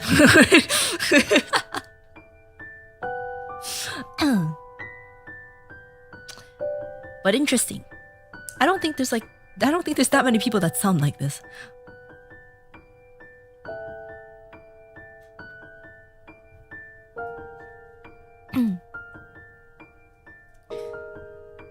No one is truly Say So. Where humans Say So doesn't work by default.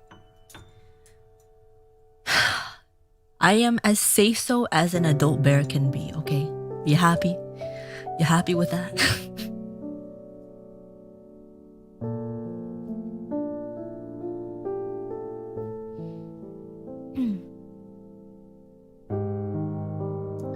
I didn't mean boys love, by the way. You just seem to be a bit self-critical or holding yourself to some standard. When you thought you sounded sarcastic and when you were a bit critical of yourself. Well, yeah, yes, that is true. I do overthink a lot. I think very much. Every time something comes out of my mouth, and even before, and during, and after, I think, what is the impact of these words that I'm saying? And how might the other person interpret it if it didn't come out exactly how I wanted it to?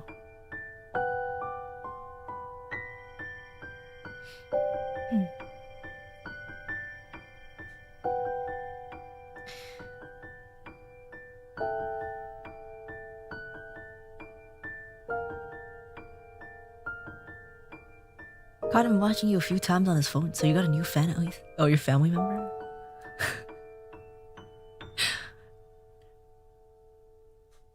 That combined with that comment is a little weird, but cool. I'm glad. Thank you. Thank you for introducing new Urfu gang.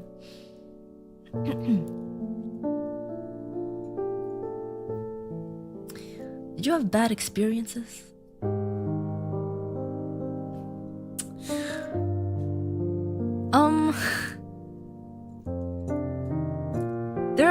There are some people in my life who whose brains kind of work like Twitter. In the way that like meanings of things will just be extracted out of like something else that you said. So I've grown extremely accustomed to being able to run through the implications of every single combination of implications that can happen of the string of words that I select to say out of my mouth.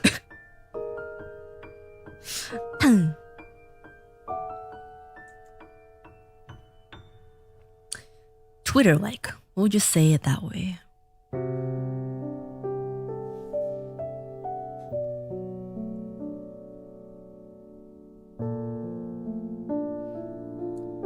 Don't worry that much about what you say. The people that surround you will get to understand. Just keep an analyzing eye from time to time. I think I analyze a little too much. I analyze myself. I analyze other people a little too much. Clearly, you must say it in the worst way possible and expect the worst outcome, but be surprised when it works. See, I've been told that I have a talent of saying things in the worst possible way. And after the fact, I can see how they get that. But sometimes I don't get to that part until it's come out of my mouth. You know?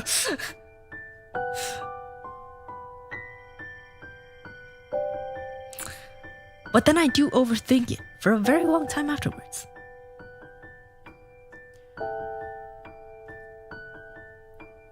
But the thing is, like,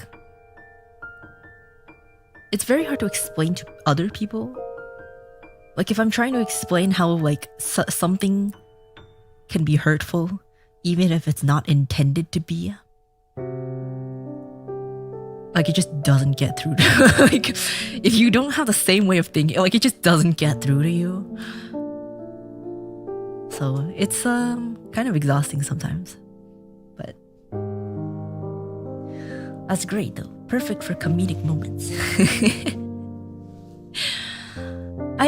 I'm serious when I say I really don't understand a lot of the times when you guys are like Urka or like Ayo.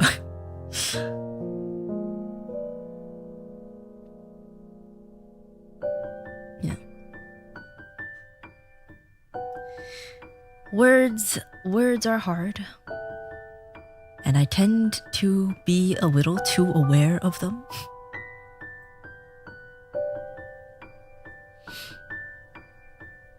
The interpreter is partially to blame to derive different meanings. People can inject their own bias and misconceptions into your words. Well, that's the thing. That's why I don't know if you noticed, but I quite literally try my best to speak in the most neutral way possible. I don't know if anyone has noticed.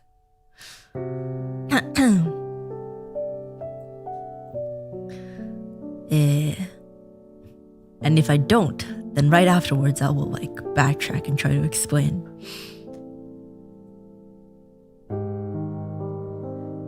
And I know some people don't like that because, I don't know, some people don't like people who don't have strong opinions or something, but like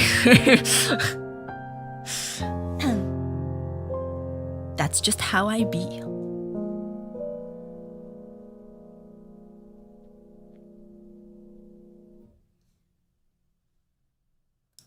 That's where all the sus comes from. I don't think I'm sus. I don't think I'm sus.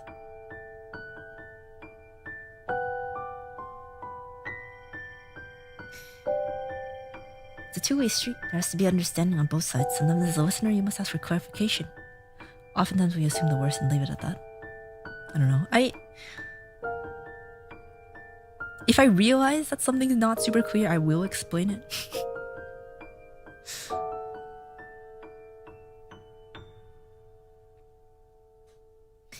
The eggshell walking bear. Literally. That's how I live my life. I try to be as neutral as possible. Unless someone's a complete idiot, then I'll just give up.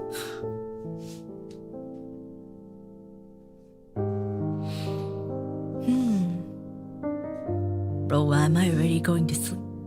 Well, the point of it is to be comfy and to put you guys into a more sleepy mood. That is the point of the music and also the voice. I don't know if you guys know this, but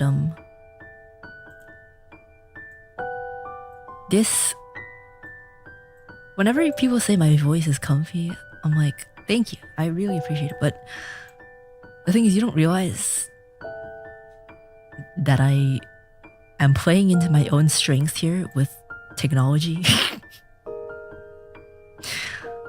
Tell me how I sound in comparison.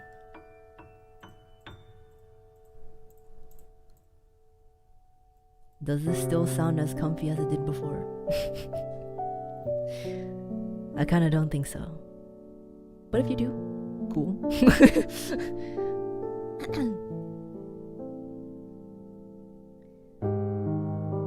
Yes, really. There's no difference. Okay, if there's no difference to you, that's a whole different problem.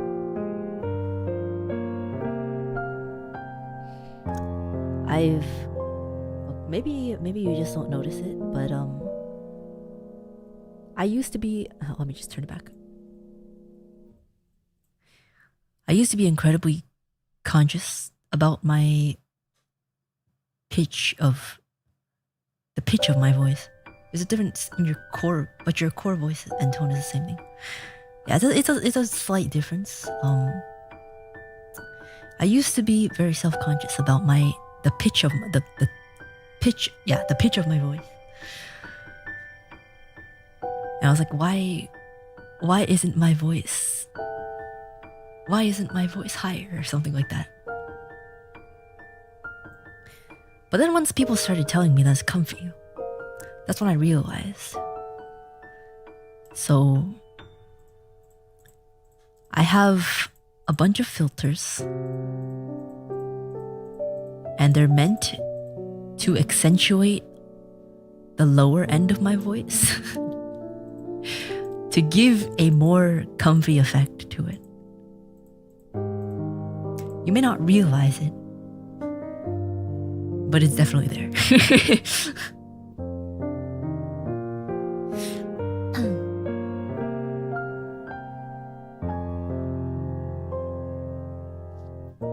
You add a bit of reverb? I don't add a bit of reverb. I could add a lot of reverb. Sometimes I add a bit of reverb, but in general, not really.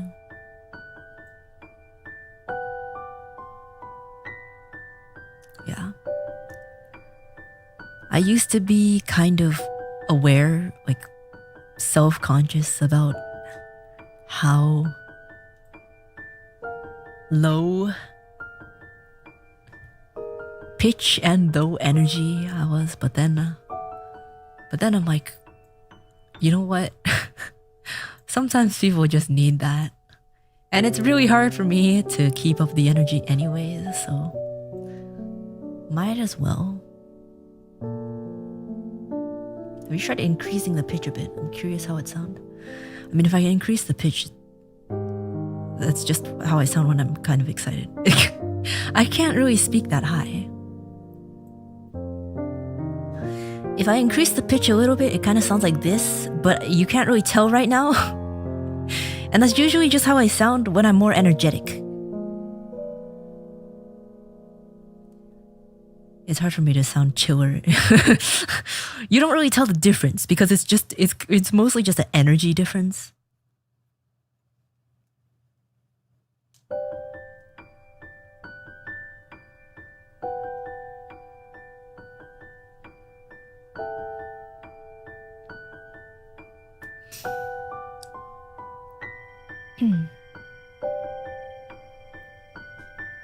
Didn't you try to make your voice lower when you were young? I did.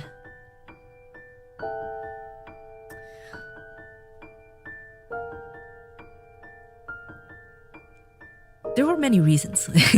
There were many reasons why I wanted to lower my voice when I was younger.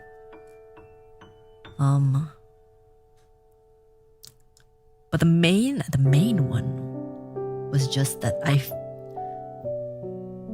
for some reason felt out of control with a high voice.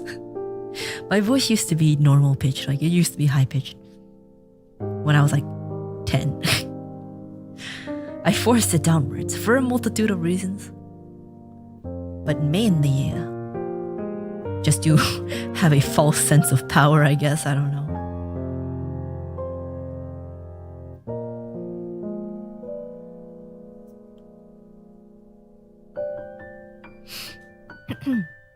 Actually, a tone difference, like a tsundere baka type. Don't call me that. I don't know. If you just go to like a normal kind of stream, I'd probably talk like that more. That's just what I sound like when I'm excited. It's not that much of a like a pitch difference, really. Well, I mean, it is a pitch difference, but it's not like a voice difference. It's just like excited versus chill.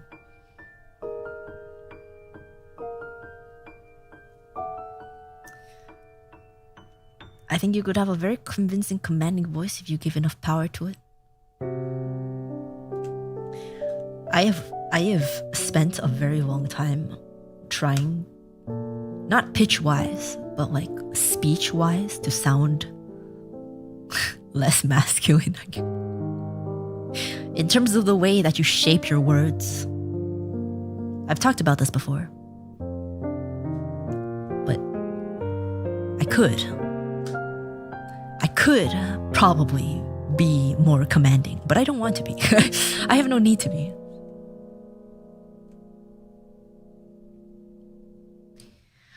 Would be interesting if I had a recording of what? Of myself from when I was 10 years old. No, I don't think I have any recordings. I don't know. I have some recordings from when I was like 16, although I sound kind of the same. Singing wise, I only have singing recordings. My speaking voice is different. My singing voice was pretty much the same.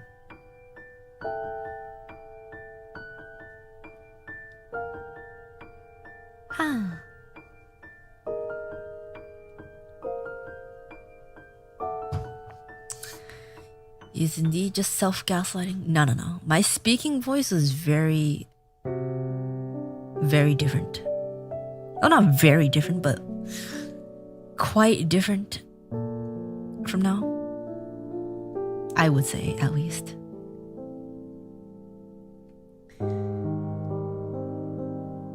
You heard my Phantom of the Opera that I covered when I was like 12. For the people that said it doesn't sound that different from now in terms of like tone of voice, that's because I went through a whole arc afterwards that it got lower. And then I changed it again now, recently. My speaking voice used to be quite gross, in my opinion. I do have a recording from when I was 17. I refuse to show it to anyone.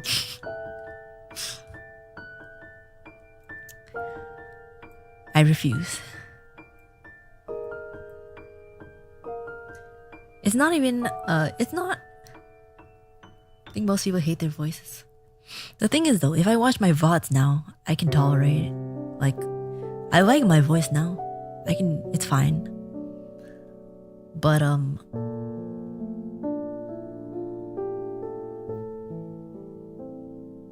the recording from before. It's not the pitch that's the issue. The pitch, I would say, is somewhat the same. But it's the way that I shaped my words that just sounded so disgusting.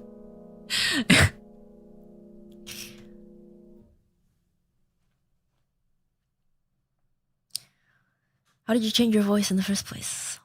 I just think about what I want to sound like and then I change it consciously until it becomes unconscious. You just keep doing it until it becomes natural. If you listen to me talking in debut, even from debut to now, I sound different. So now we're almost over the voice arc and now we're starting the wording arc. What do you mean starting? I was already in the wording arc. I'm already way past the wording arc. Here's the timeline, okay? Around 10 to 11 years old, start to make my voice deeper. From then to 14,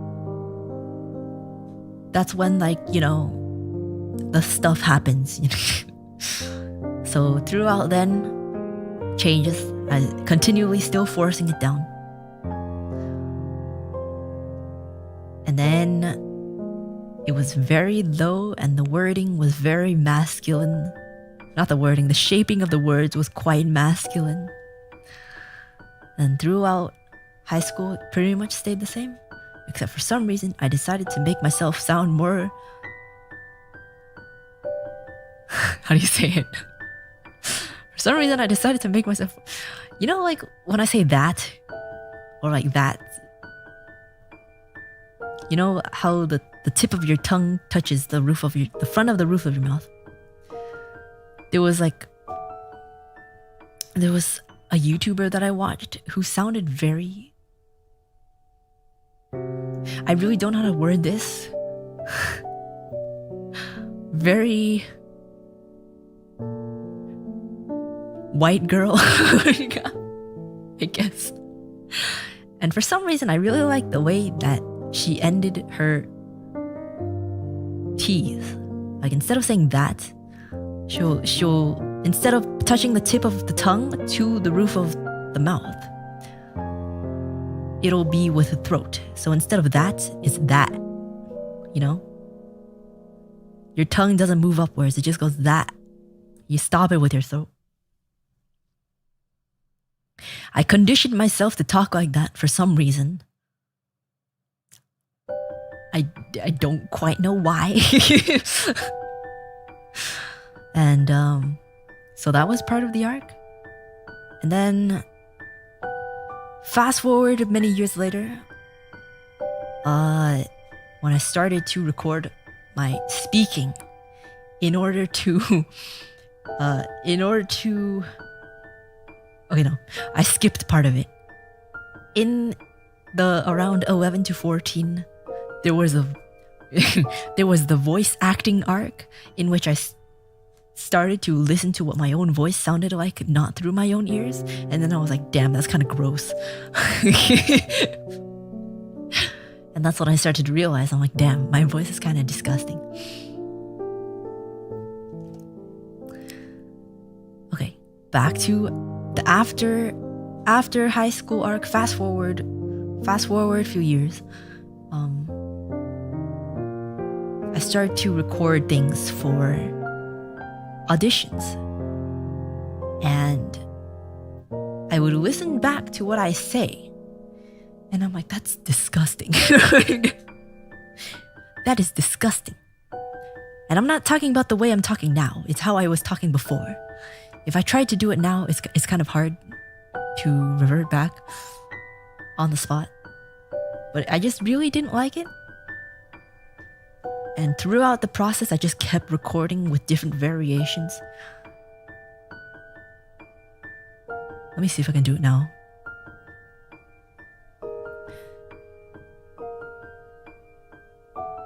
It's pretty difficult, actually. It's pretty difficult, actually. Normals, I think a voice is weird through recordings. It's normal thing is weird, but it was like legitimately like I wanted to smash my screen. Like that's how disgusting it was. So throughout the auditions, I kind of, well, not auditions, audition recordings, I worked my way up to around where I am now. Still not quite there, but it was close enough. And then there was debut, and then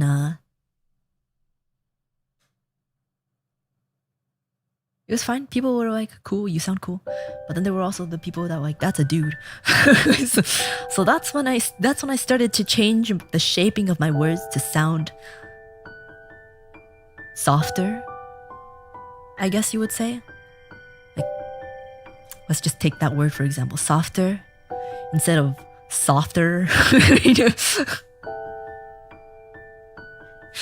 I used to be very hard on the R's. So that's what I mean by shaping of the words.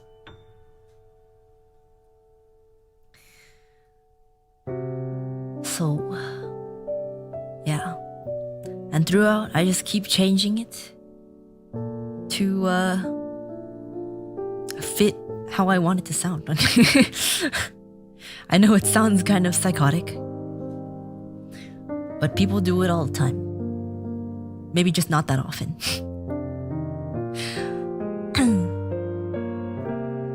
just find something that you like or that you want to sound like, and you just keep doing it until it becomes natural.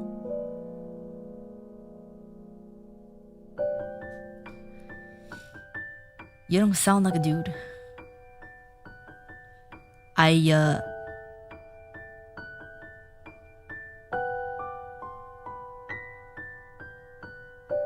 sound less like a dude than I did before. I think I kind of sounded like a dude a little bit before. My 7th grade teacher didn't mark me down on attendance because she thought I was a dude, joking that I was there. Like,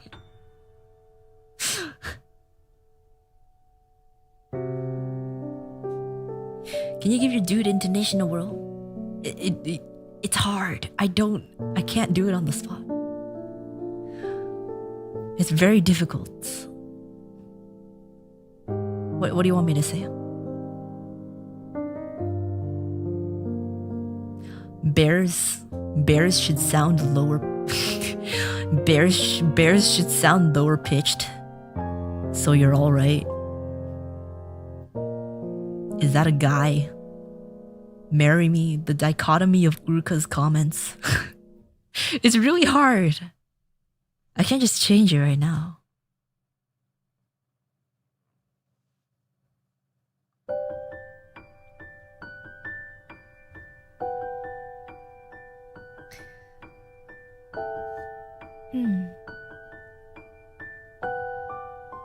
But yeah, is that a guy? Marry me. There's two types of people. There's 2 types of people. Or maybe there's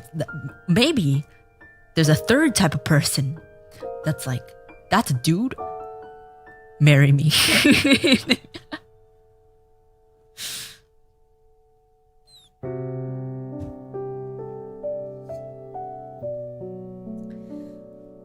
Although there have been some people that say that I sound different in different languages. I don't know if that's a voice thing though.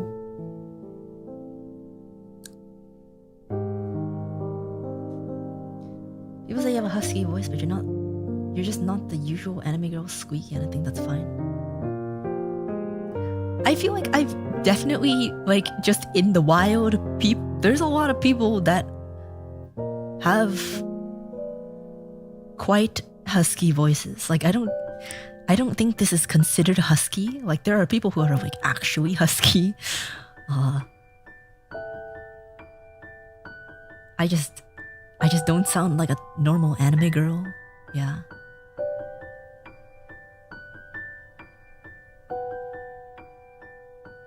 Your voice is definitely husky. Well, like, husky as in like, there's very husky voiced people. To the point that it's like more husk than actual clear voice. You know what I mean? Like, I've met a lot of people like that before.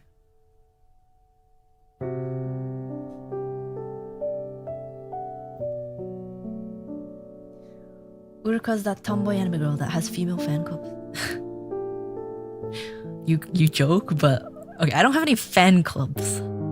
But like, legitimately, I attract women more than men. Because I attract 0 men. I do attract a good amount of women for some reason.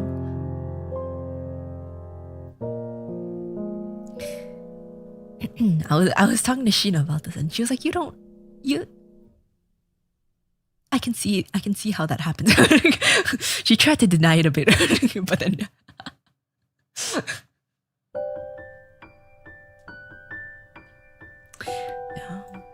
and she's like, Uruka, if you have any flannel or Vans or Doc Martens, get rid of them. I'm like, I have all 3 of those.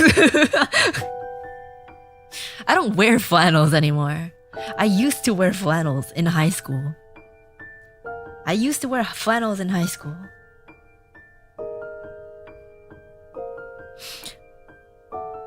Are you more comfortable hanging around women than men? No, I am actually not. I am way more comfortable hanging with men than women. I don't know why. I am much more comfortable with men than women.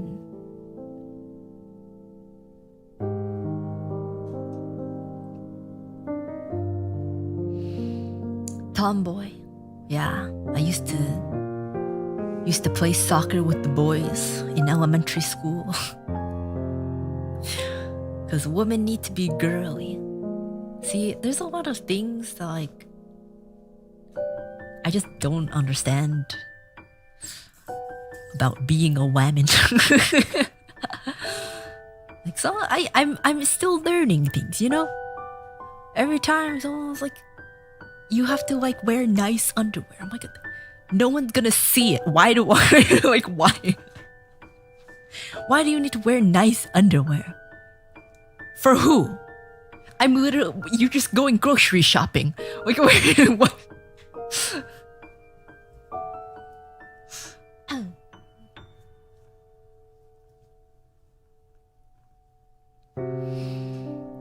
I don't, there's a lot of things I just don't get. When people are super girly, I am uncomfortable. It is uncomfortable to me when people are overly girly.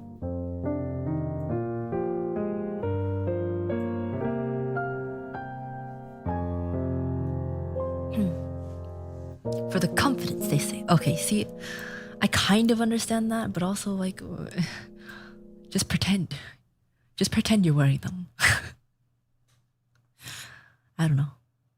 I do need to buy new underwear, but like, I just don't understand the necessity to wear like lingerie every day. You know, like I don't get it. I need to pee again. I've been drinking a lot of water.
I am back. Ren, thank you for the super chat. Thank you.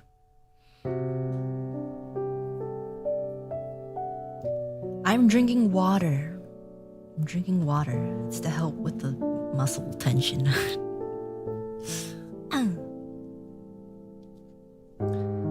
If I want to be completely fine by tomorrow, I'm trying to drink as much water as possible. Boxer briefs. I'm not gonna wear boxer briefs. I am not wearing boxer briefs.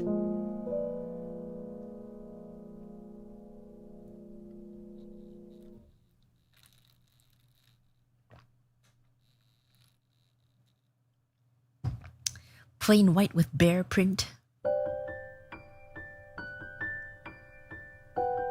You guys want bear print? You guys want Uruka underwear? Would you buy Uruka underwear if I made Uruka underwear? I'm down for that. Why was that response so quick?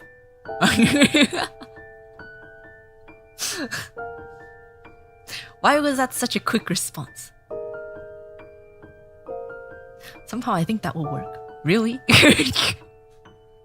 Literally, why was that so quick? That was such a quick response. What the fuck? No merch review. I don't want to see your balls, okay? I'm not gonna do that. We all need new underwear. Really? You want Urfa Gang underwear? But I feel like people have different preferences, right? There's boxer briefs, there's boxers, there's other ones. I don't know where they're going. Big Armadillo, thank you for the the super chat. Know your market potential, Bear. Yeah. I don't know what's preferred though. Bear print right on one cheek. Boxer briefs and boxer shorts are the only ones that matter. Everyone else is wrong. I can't even think of anything else right now. I legitimately can't think of any other type of men's underwear. Do guys wear thongs? Wait, that's it. Wait, yeah, it is possible.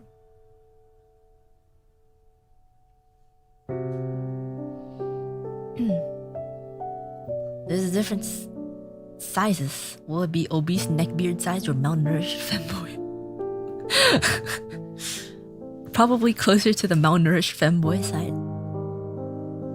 I'm guessing. Are you guys all obese neckbeards though? A jock strap. Urfa Gang jock straps. Banana hammocks. That I really don't like the name of that. I really don't like the name of that. Why is it called that? I really don't like that. I really don't like that. When you say obese, like how much is obese? I weigh less than 120 pounds. Oh, you weigh less than I do. I really need to start exercising, man. I'm actually concerned. Like, I have gained an actual stomach. My stomach used to be flat when I wake up in the morning, but now there's actually something there. I'm actually kind of concerned.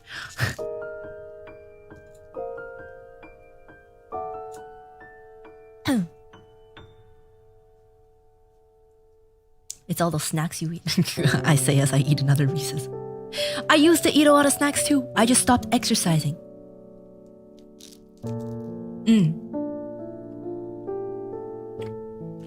Your stomach isn't supposed to be completely flat. Okay, well, like as flat as it can be with a fucking womb in there, you know, like.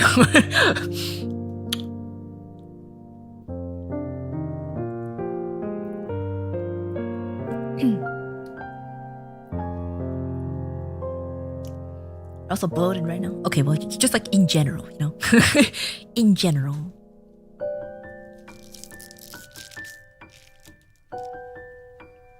Imagine not being above 200. Are you even a man? I'm not. Sorry to shatter your dreams.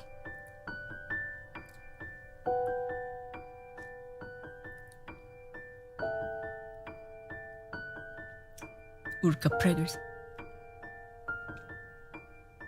It's so awkward. Whenever I go to the doctor, right? And they're like, "Are you pregnant?" I'm like, "No." And they're like, "Is there any chance that you could be pregnant?" I'm like, "No." And like, "Are you sure you're not pregnant?" I'm like, "Why do you need to ask so many times?" Aren't you only supposed to ask once? But dude, every time I go to the doctor and they weigh me and measure my height, I'm always shorter and heavier than in real life. And I don't know why. Okay, I know why. But like, they should really be more careful. They always measure my height before I can stand up straight. Okay, see, the thing is, they underestimate my height so that the thing that they slide up and down is actually shorter than I actually am. So I'm kind of slouching and I want to stand up straight. But by the time I try to do that, they already measured it. And then also I wear like heavy ass shoes. So that ends up being me being shorter and heavier, and then my BMI is just way higher than it's supposed to be.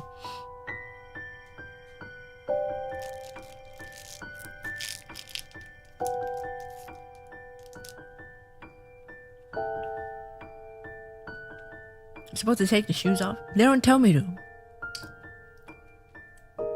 I'm wearing like heavy ass like high top Converse that probably weigh like at least 2 pounds by themselves. When I weigh myself, I take them off, but like I'm the doctor. I'm not asking you anything, Google. You know how you can say okay, Google? Had to put the space in there to activate the thing on your phone. For some reason, it just turns on whenever I say okay. Okay, this time it didn't, but just now it did.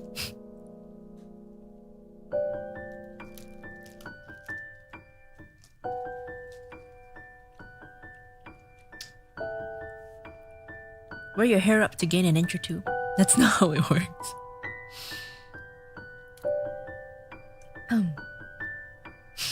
Doc, alright, let's weigh you. Uruka bare naked, ready. No, man. I do that in the comfort of my own home. Or, well, I don't have a scale in my own home, but other people's homes. When I say other people, I mean like bare parents or like relatives.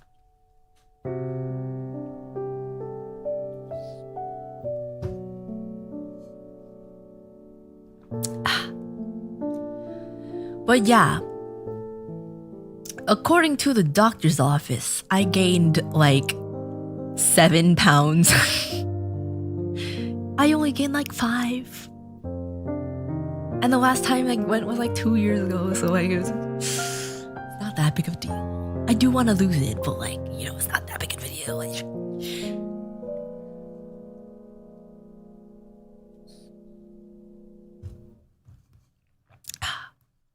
oh no, 7 pounds, what a tragedy.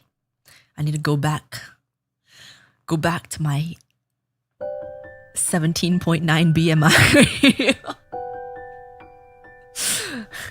That's a little too little. Maybe 18.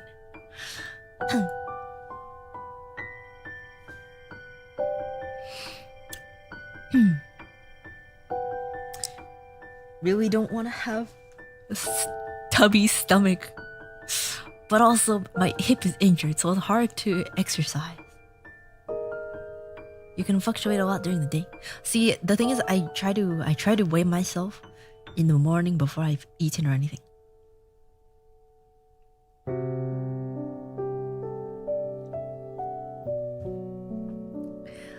To get like the most accurate, I guess.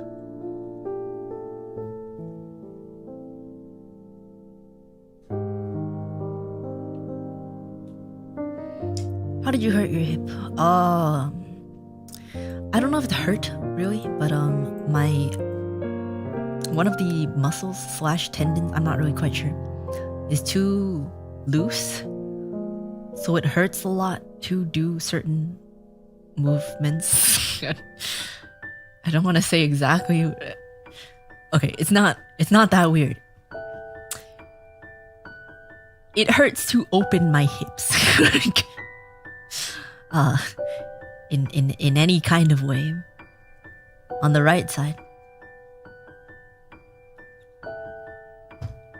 So I can't. How do I make this sound as not sus as possible? I can't move my right leg too far outwards.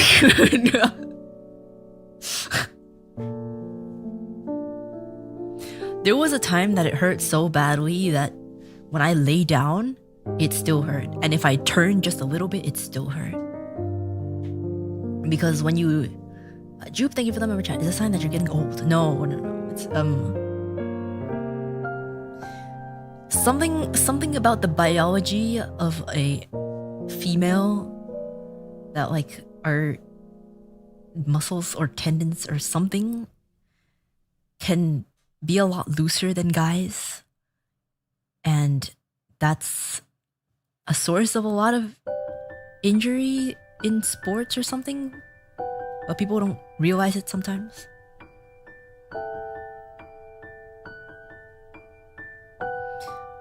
So it's still there. Like, it's been a while, but it's still there. And it's not anything to do with my mattress. Like, there was a certain point I literally couldn't get out of bed because I was in so much pain.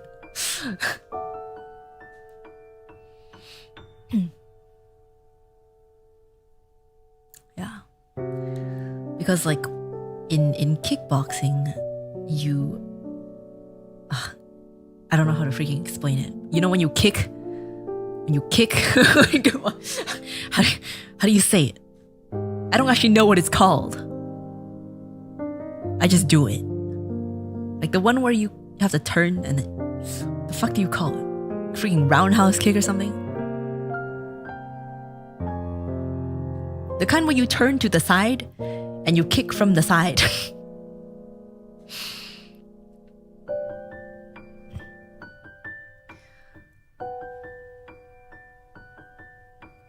I think it might have come from that. Side kick? I have no clue. They didn't actually tell me what it's called. They just told me to do it, and I was like, okay. Are you turning or just kicking sideways? You turn while you kick sideways.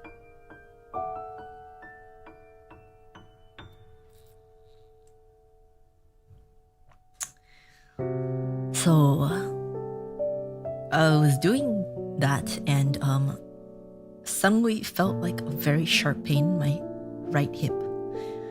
And now every time I like try to stretch my leg outwards, you know, it hurts. And when I move it outwards, I can feel a little bit of tension. I get really close to a certain point of a lot of pain. And then if I force it, hypothetically, if I force it, something like a tendon or something will click. But it will be a lot of pain, so I don't do it.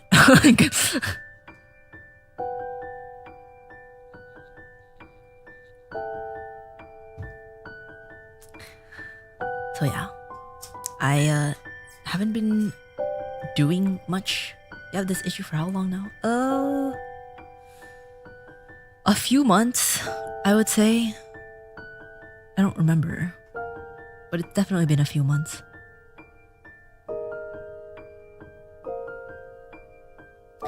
Was it PT for it yet? No. I have not. I don't know, man. I'm not really quite sure what to do about it. I want to be able to exercise normally.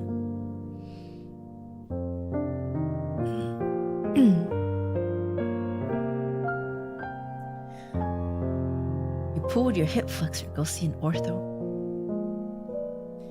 I don't know. My trainer told me to do some stretches that would tighten it, since it seems like it's too loose. But then a bunch of other stuff happened and I forgot about that because I was too worried about my voice. And now a few months pass, I'm like, shit, I need to exercise because my stomach's getting kind of tubby. Kind of need to exercise. But then I was like, wait a minute, there was a reason why I stopped exercising. Oh shit.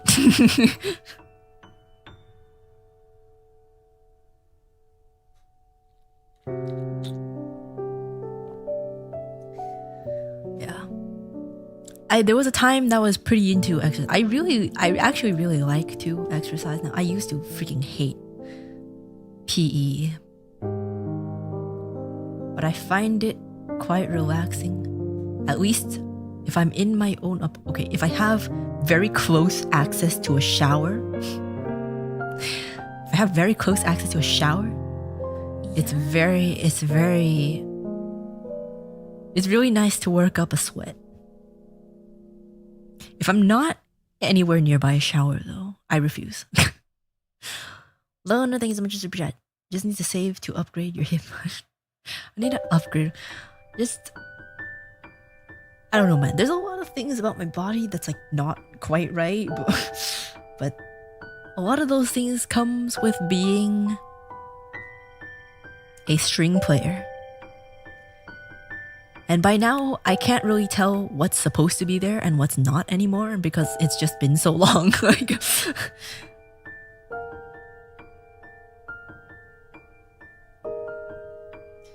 exercise is good for everyone if they can do so. Yeah. I don't know. I hated it for a while, but then I was like, damn, this feels really good. And it's like really nice afterwards because you're like exhausted completely. I don't know what it is about absolute physical exhaustion. It just feels so nice.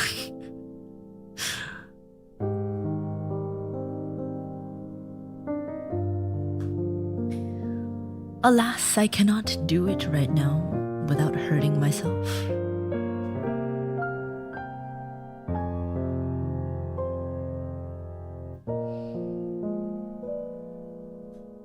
This might be a guy thing, but I fight pain by working the area until it goes away. It works sometimes. See, the problem is, my hip thing doesn't work like that.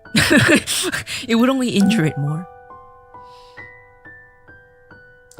And when you play instruments, if you feel pain, that's usually because you're too tense or you're doing something wrong. So it's also not advised to do that either.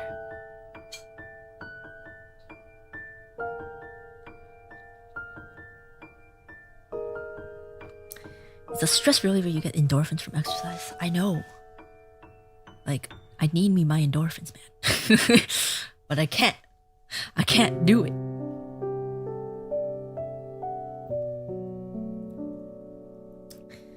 Can you at least walk without pain? Yeah. By now I can walk because I haven't aggregated that area or agitated that area in a long time. I'm able to walk without pain. But there was a while that I could very much feel it when I walked. Once I stopped exercising and then just rest, then it kind of went away. But even now, just sitting here, I can feel it. Like I haven't even done anything, but like once I notice it, like I know it's there. I can feel it.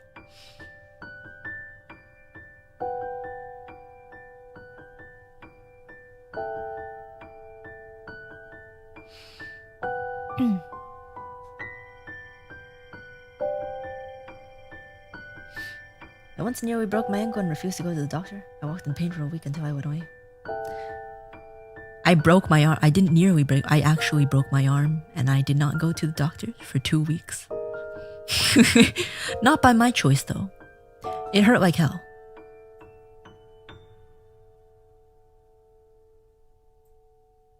Skynet, thank you for becoming a member. Welcome to Uber King 7 cult. Thank you.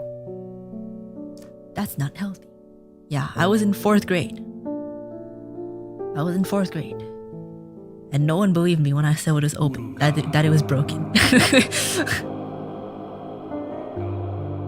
No one believed me except for the secretary of the elementary school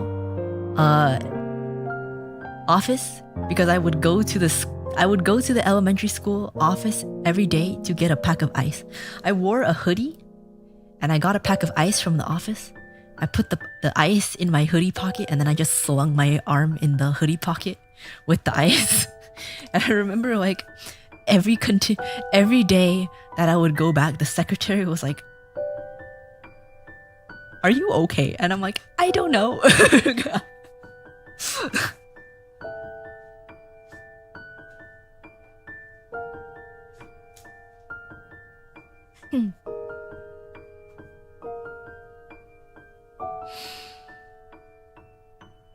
Did it heal wrong? Thankfully it was just a hairline fracture, so it was fine.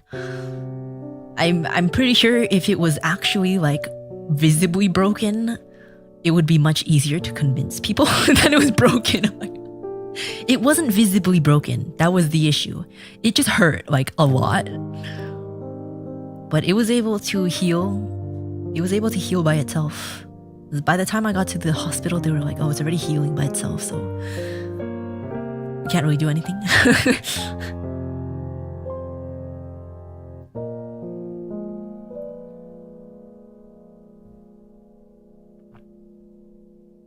Could you see a bruise? No. You couldn't see anything. Like nothing was visible. It just hurt a lot. You should have broken it further and swung around your arm like a flail to make them really notice. No. It hurt so badly. Like I remember because I fell on the blacktop. That's how I broke it. I was running on the blacktop and I fell and I landed on my arm.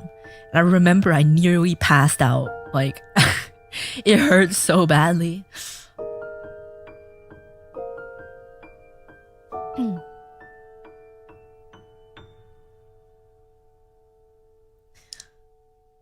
If they don't see bone and blood spilling like a hose, then they don't care that much. Yeah, it's kind of hard to convince people that something's wrong if it's not visibly wrong.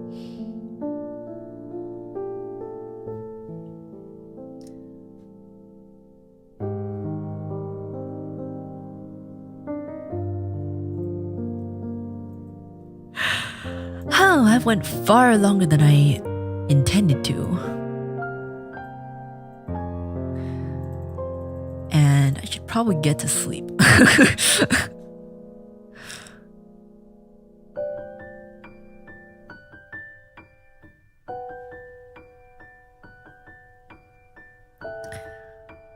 Probably not gonna sleep right up, but like either way, whenever I end, I'm always gonna spend some time not sleeping too, so. Sure enough, tomorrow awaits. I'm gonna be playing Celeste tomorrow. I'm actually, like, I have played the first chapter so many times. I haven't played in a bit, but after the first stream, I wanted to play, but I didn't want to progress in the story.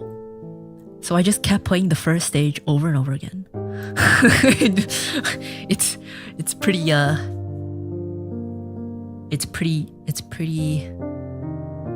mind-numbing. You became a speed runner. Nah, the speedrunners are way faster than me. I think my fastest time was like 2 minutes and 30 seconds. Maybe that's like way too fast, but somewhere around there. But I just kept doing it over and over again. So I'm really looking forward to not playing the first chapter again. We're gonna continue tomorrow. Well, technically today. So hopefully you'll be there to see my god gamer skills. And if not, just to hang out and chill. No. Okay.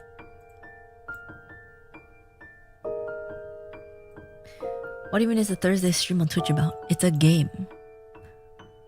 It is a game called Your Average Bear. And you play as a bear. That's all I know. You play as a bear that causes chaos. I think. I don't really know. As far as I know, it's like Untitled Goose Game, except you're a bear.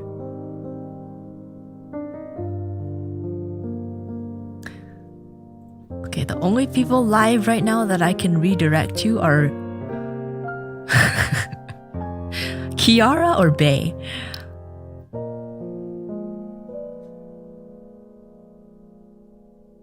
Alright, let's raid Kiara, I guess.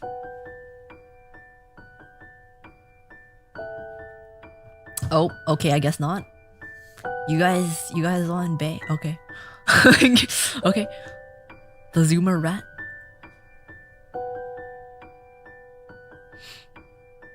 Save.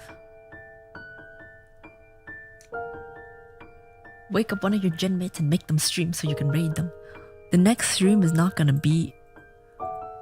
The next stream is in 5 hours and 20 minutes. So, I don't think there's gonna be anyone. Yeah.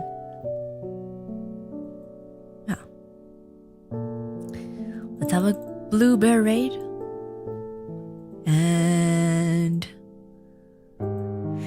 yeah, it was a good talk. I'm probably gonna unarchive this. But it was a nice chat. Makes me feel less restless after watching so many movies and TV shows. All right. I'm just gonna dip out. I don't wanna have startling ending screen or anything.